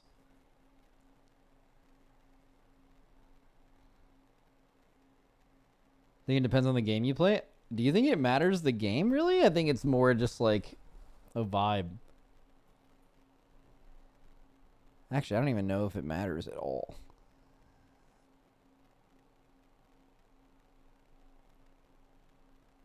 Chat wants to see. I mean, I could still have dogs in the green screen. Yo, they are fucking wiped out, by the way.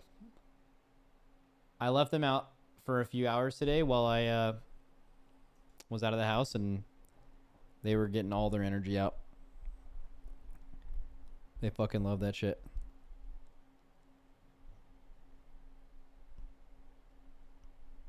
Oh yeah, I like the way S-Fan does green screen content. It's not like his main setup. He like gets up from his computer, changes his scene, and like he'll just be in a green screen situation and put himself in random places. That's very creative. That's like really cool. But I don't think that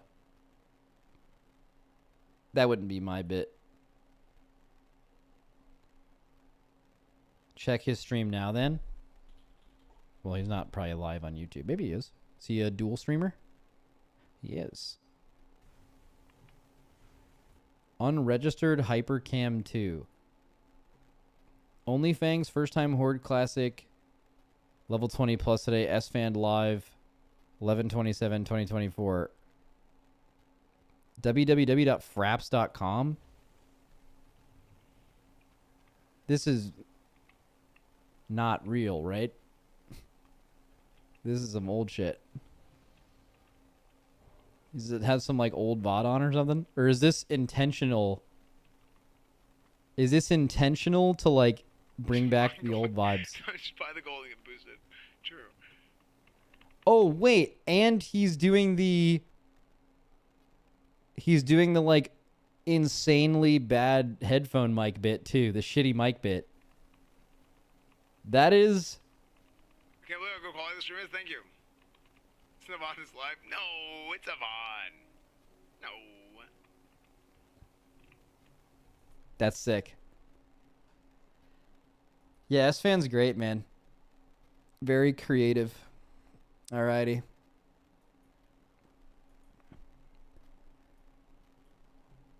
Dude, what do? I could do some, been playing a little bit more of the Bazaar game. Definitely fun. If anyone's ever found themselves really liking Hearthstone Battlegrounds or TFT, I think the Bazaar is awesome and you should definitely try it. Although I think it costs money. I don't know how much it costs though. The Bazaar. I'm sure it'll just show up.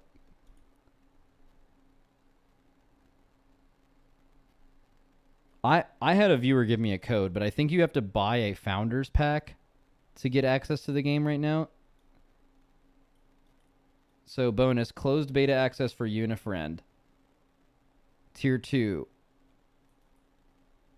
$66.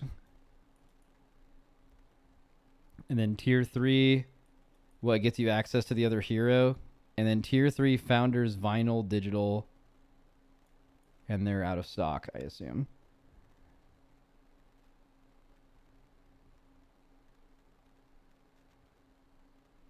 I'm going to play that 100% once it releases. Yeah, that makes sense. I think you have to like spend a certain amount of gems in the game to like get access to the other. I only have one hero and I kind of want to play the other ones. They seem really cool. Are there like entirely different cards based on the hero you're playing. I think like almost all of them are different. Like, cause like the main girl you play is like all pirate shit, and like there's like 3 main builds with that. But I would like to see that. I want to play the other ones. Can you stop mid-game since it's kind of mostly versus NPC? Yeah, you can stop at any time and re-pick it up, which is a really, really good part of it, actually. Like, low-key, I think that might be the biggest selling point of this game versus other games like this, is it feels like you're playing against other players, but it's like you're fighting ghosts of other players when they're at the same point in the game you were. I don't know how the balancing is on that. It seems somewhat fair. Sometimes it's not, though. Sometimes you just get fucking smoked, but also maybe your shit was bad. But yeah, it's like TFT and Hearthstone Battlegrounds, where you could just pick it up and stop whenever, which is really fucking good. Max, have you looked at Core Punk? It seems like an interesting game. Core Punk game. New MMO. It's a open world MMORPG and MOBA that combines deep character customization and an intriguing fog of war mechanic and seamless PvE and PvP experiences. I've played... Okay, someone made a video called I've played 100 hours. I've spent a lot of time playing Core Punk. At this point, coming up on 100 hours in total between all the various tests that I've taken part in. And in that time, the fundamentals of the game have remained. Did I get a sponsor for this? That name is super familiar.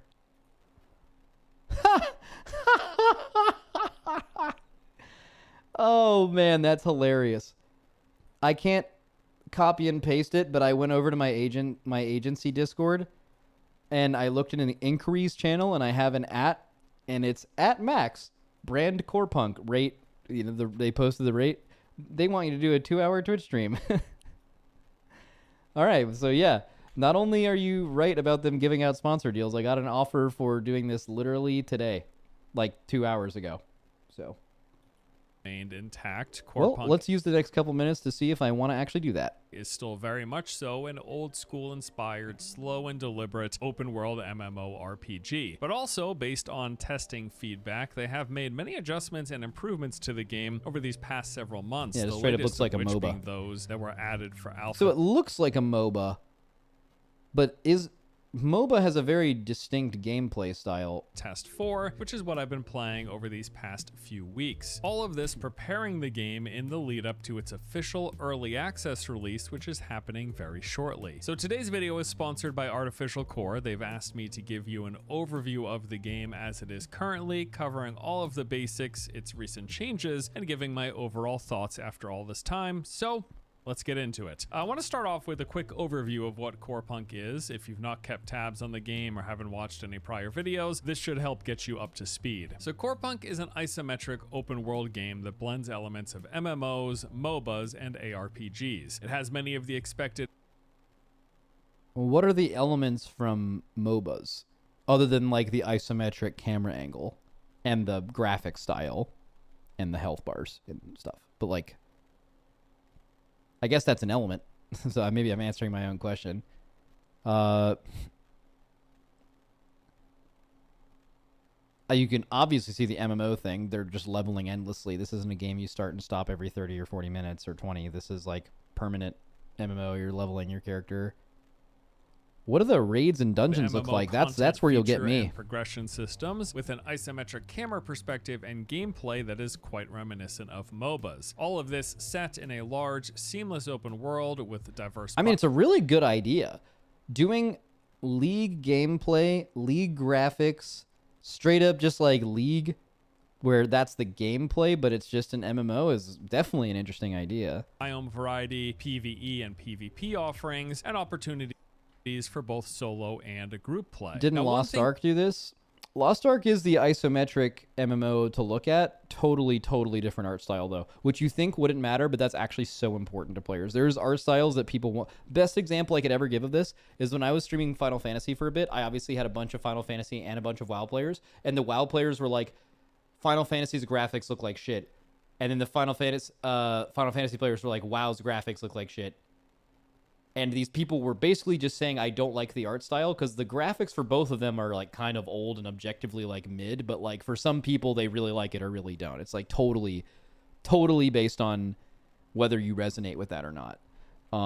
And this is kind of the same thing. Like Lost Ark in this game, totally two different things. They really lean into is the game's old school inspirations, harkening back to a time prior to the modern day guardrails and hand-holding so often seen. No, Core Punk asks you at pretty much every turn to figure things out on your own. This includes figuring out the locations of quest objectives and NPCs, where to go to farm that could be good and bad. Resources, how to craft items. Having a general feeling of exploration and that you're constantly finding where new things are is really cool, and that can be the main point of your game. But also, that could be a big reason why people can't find this thing. They find that frustrating and log off, right? What you're even supposed to be doing at any given point in time. Pretty much everything demands that you pay attention, Two different kind of read gamers. the dialogue, and figure out what to do, where to go, and how to progress. When describing their target audience, the developer has said that Core Punk is for players who miss the old school immersive experience of classic MMOs, value exploration and self-discovery, enjoy MOBA combat and mechanics, and appreciate ARPG depth and build crafting. Now, as Okay, that's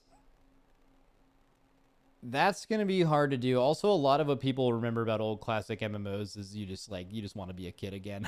I think that's a big part of it too. But I assume they mean like the slow leveling and grinding. I think if you were to release a game with no nostalgia with that, that might kill it in today's day and age.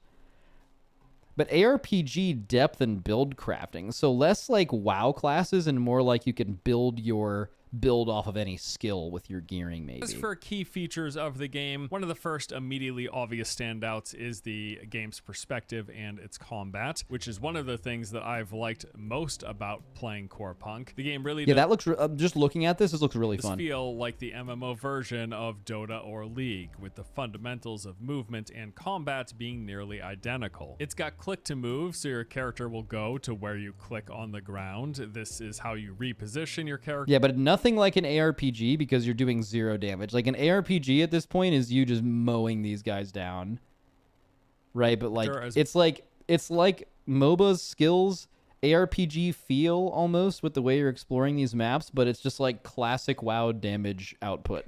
Leveling. Classic WoW leveling damage output. Perform its basic attacks. And then beyond those, the majority of your abilities and spells are all skill shots that you have to aim, oftentimes requiring you to predict the future position of your target. It's a fucking NPC though. It's especially easy. the case in PvP. Now you've only got a won't be PvPing ever, that's why I said handful of skills. These are active abilities that are predetermined based on the subclass that you pick, which is sort of like characters in a MOBA. But also like MOBAs, the challenge and the skill to the combat all comes to how you position your character, your use of auto attacks, and properly timing your cooldowns. There's even a fog of war mechanic where all you can see is what's in your direct field of view, which can often be obstructed by things like the environment, terrain, and buildings. This plays a big role in both PvE and PvP. So yeah, how you move, how you attack, even the fog of war mechanic again. Not gonna lie, when playing Dota and League, I never wanted a game where I only killed the NPCs. That was literally the boring part. Bro, if you never played Classic and leveled 1 to 60 by killing one mob at a time, that was the fucking best, man. That was gaming when gaming was at its peak.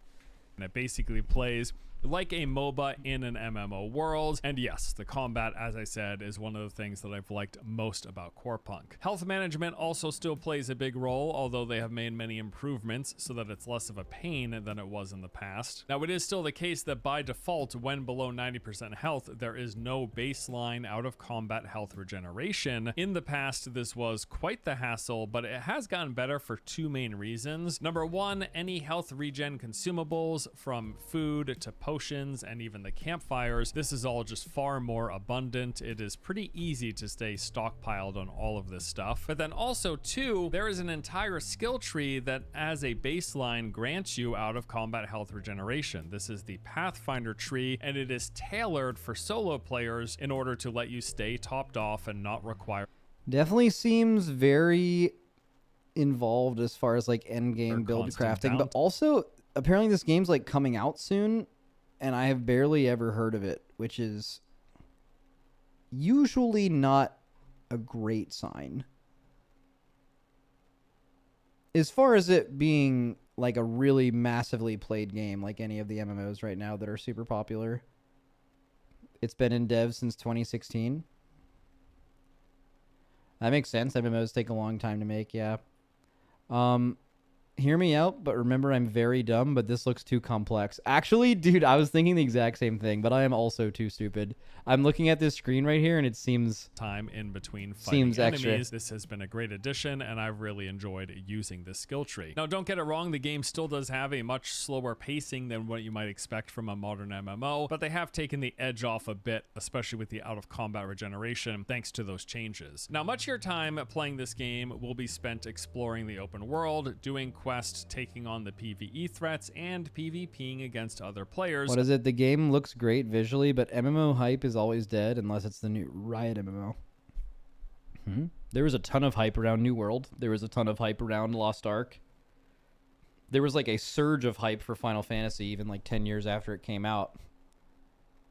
WoW expansions are always huge. I feel like there's MMO hype. It's just... MMO players are weird. It's like... an MMO can't just be a game that's like a different take on an MMO. It has to be the WoW killer. It has to be the game that we all stopped playing our game and now we're all playing this MMO, and also this is the only game that all of us play. Because that's like what WoW was at the height of it. No game will ever be like that again. But like, or no MMO will be like that again. But that's like what people are looking for. MMO players are very specific in that way. But they certainly can exist and have an audience. Like, there are still a lot of people that play BDO, for example. But that's like, there's zero hype for that game. But there's like a lot of people that do that. Guild Wars, same thing. As Core Punk features one big, fully open, seamlessly explorable play space. Now, there are currently 3 main biome types that you're going to be exploring in the game. You've got the forest region, which includes farmlands and wooded areas. This likely makes up most of the footage that you're seeing about this game, and that's because everything he showed so far has looked exactly the same. First several hours take place in and around Golden Field, which has this forest farmland biome mix. But then on top of that, you've got the swamps added not too long ago in an update. This, I'm not gonna lie, the gameplay looks really repetitive and not interesting from what I've seen so far. It just seems like this is classic WoW leveling, which is dreadful to me. And mobs take forever to die. These are murky wetlands. Maybe he's got a stinky build. Creatures and dangerous terrain. But then, like that, the faster you go, the more you go to ARPG. You know, and these fucking kill your whole screen instantly, or the game's bad. Steps. The most recent addition is a brand new level 20 area that features a vast open landscape with more unique monsters, bosses, and the end. What I'm interested in, what is the end game? What is end game here? If it's PvP, that's turbo dead for me. I think all PvP focused MMOs are like super niche and never something I'm interested in. Resources needed for crafting tier 3. Now, every biome is populated with its own particular mix of enemies and challenges, providing some diversity for you as you explore. Now, in terms of content, what exactly... Also, an isometric angle makes it so hard to become immersed in a world. I think that's subjective. I think there's actually people who really love Lost Ark, and that's not an issue.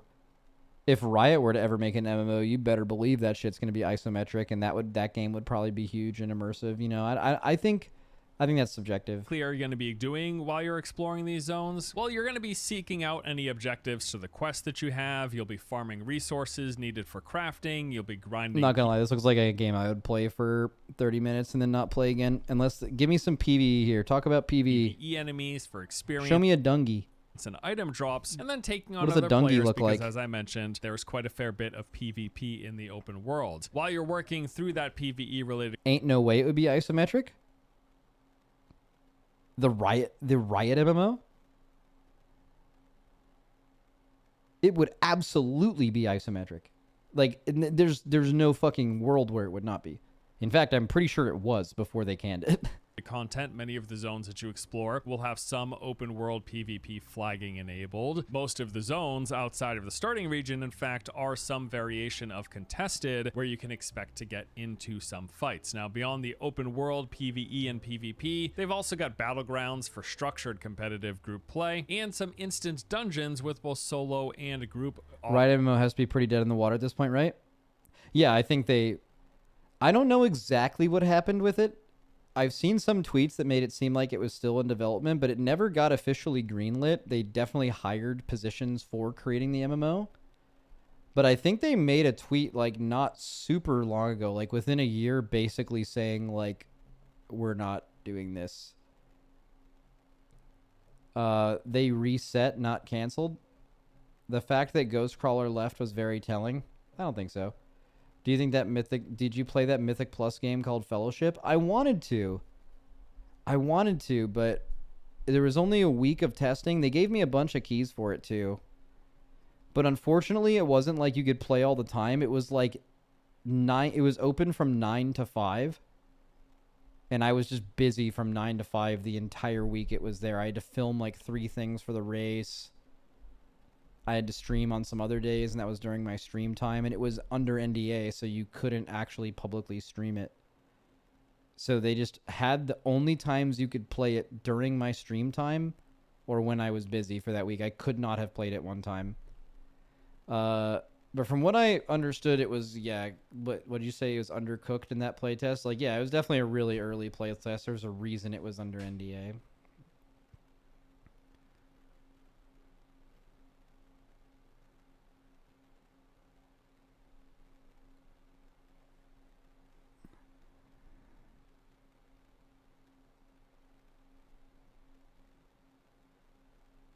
What is it? Why does it feel like innovation for gaming was peak during 2008 and 2015, but since then it's been quite stagnant? I'm not really sure if that's true. I think just people's needs and wants for gaming became a lot more varied, specified, and niche in some ways, and they just made a bunch of games for a bunch of different things. Plus, also, when an industry is growing, isn't it going to grow the most near the beginning? And isn't it bound to stagnate at some point, especially creative stuff? Like, there's always going to be innovations, but, like, the rate of innovation is, like, almost certainly going to decrease, you know? Yeah, exactly. Like, hard to reinvent the wheel every year. Yeah, exactly. Like, so what you're saying might be true. I don't think any of us really know enough about game design to know. Like, I could see a person in gaming like make the exact opposite argument, and I'd believe them because they probably know what they're talking about, and I actually know nothing as a simple gamer that just plays games. The thing that I hate is the emphasis on graphics. Like, I've heard some video game men say that like the cost of video games was like $60 for a AAA game 20 years ago, and now it's like $70, but the cost to produce the game has increased by like 5 times, if not more. So, like, none of these companies know. If you wonder why games keep trying ways to make money, it's because of that. Because, like, if they tried to sell a game for $150, which would be less than the, like, cost ratio to what it, like, they would get killed for that. They don't want to pass that cost onto the consumer if they can. But a lot of that has been, like, so much on art. And I'm such a believer that art is... There's a point in making games real. Like, I remember the first time I played Last of Us 2 and The Last of Us, actually, for what it's worth, and just thinking that for that time, the graphics were, like, transcendent. It was like, I've never seen a game look like this, and that was really cool. But I've never seen a game do that since. We haven't gotten any close to realism in, like, 10 years. Before they, like, get some crazy VR shit going, like, it just looks the same, but people are spending an infinite amount more for it to look better, and they're chasing that. But it's just not happening. And I think that's like most of their budget. And for me, like, games, like, the art is just like, it's good, but like a game looking good graphically has never made a bad game good, or even like a good game great. It's like so minor in the like, the gameplay is everything. But I'm not everyone, right? Like, there are a lot of people who play games, and that's like, the graphics are everything to them. They like try to play games in fucking 4K, even if it means they lose a bunch of frames. Like, they just want it to look sick.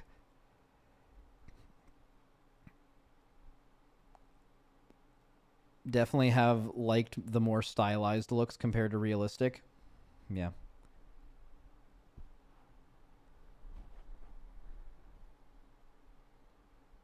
None of the biggest games have crazy graphics. Yeah, I mean, gameplay is everything. Again, I'm biased. I'm like, I am self-aware enough to know that I am like the most gameplay focused person ever. It's literally everything to me. Like, I think I've had recorded statements before be something like they could have WoW bosses look like, you know, like one of the, like when there's not a graphic for something on the PTR, it's like this little textured box. Like, bro, every boss to me could just be a little untextured, unfinished box, and if it had sick mechanics, slightly more sick mechanics, I would prefer that. Like, I don't care. But I understand that is not a popular thought. I'm just way on that spectrum of things.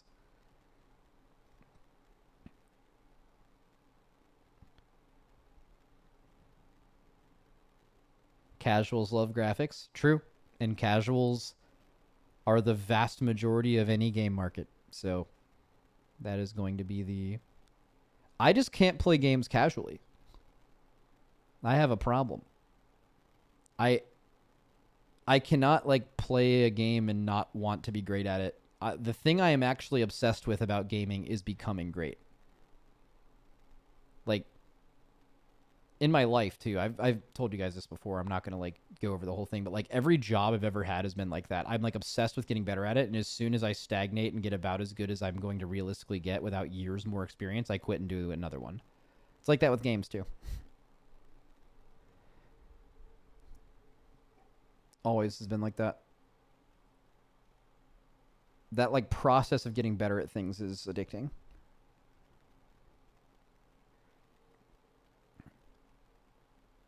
Max, have we ever had your take on old school RuneScape? You want to know something crazy? I've never played RuneScape once.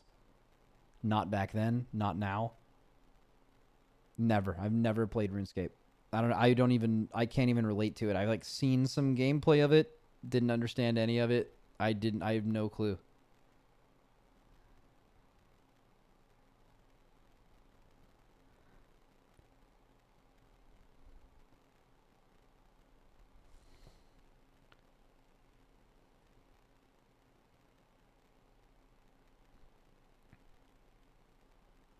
Max, did you ever play Ultima Online?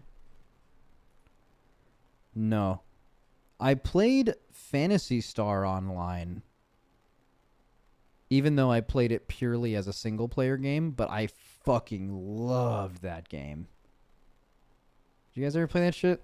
I think it was spelled with, was it Fantasy? Was it with PH Fantasy? Phantasy Star Online. Not even Online 2. I think it was the OG. Oh, super bright screen, huh? All right, let's turn this on. It was made and published in 2000. I think this was the game. I'm not donating. Show me the page. Maybe it was Phantasy Star Online 2.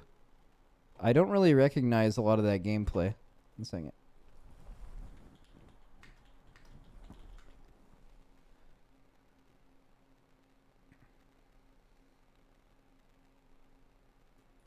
It's the year 2000. I don't... I recognize her...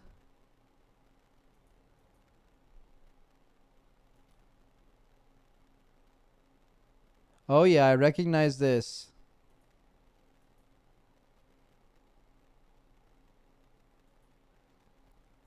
Yeah, I think this is it. Okay, but I never played it online. I played it purely as single player. And I absolutely loved this game. Maybe it was Phantasy Star Online 2. Let me look at the gameplay. I'm like, it looks kind of similar.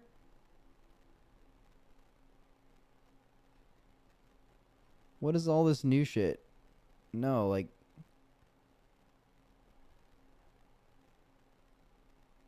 No, this is definitely not it. Ain't no fucking way this is the game I was playing. I was playing some fucking... I'm pretty sure I was playing the first one.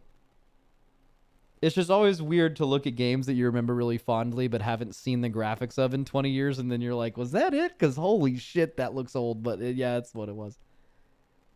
You probably played Phantasy Star World.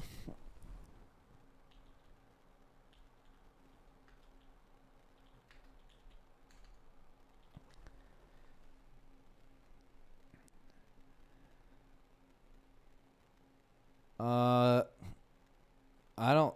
That's not even a game, I don't think.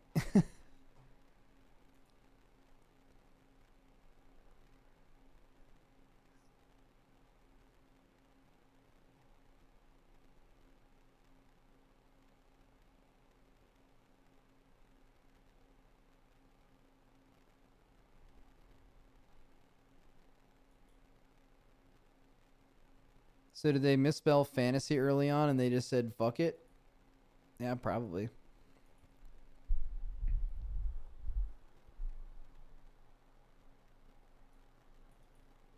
Fuck it with a PH. Alright, anyway, that's enough yapping for today. I'll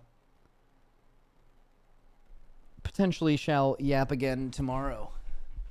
Oh, Reptar knows. Reptar, am I getting up? Am I getting up? Oh, look, give him a big stretch. Oh, yeah. Oh, look at that stretch. Oh, he laid down on that shit. Okay. God damn, buddy. That was one hell of a stretch. Come here. Come here. The wrong way. Bitch, clearly you cannot go from that right here. Come here, bud. Come here, Reptar. Come here, Reptar. Come say hi to all the people, Reptar. Come here, Reptar. Come on. Are you shy? You don't want to see the people? Come on. Oh, what a cute little Reptar. All right. When you cleaning that room? Ah, shut up.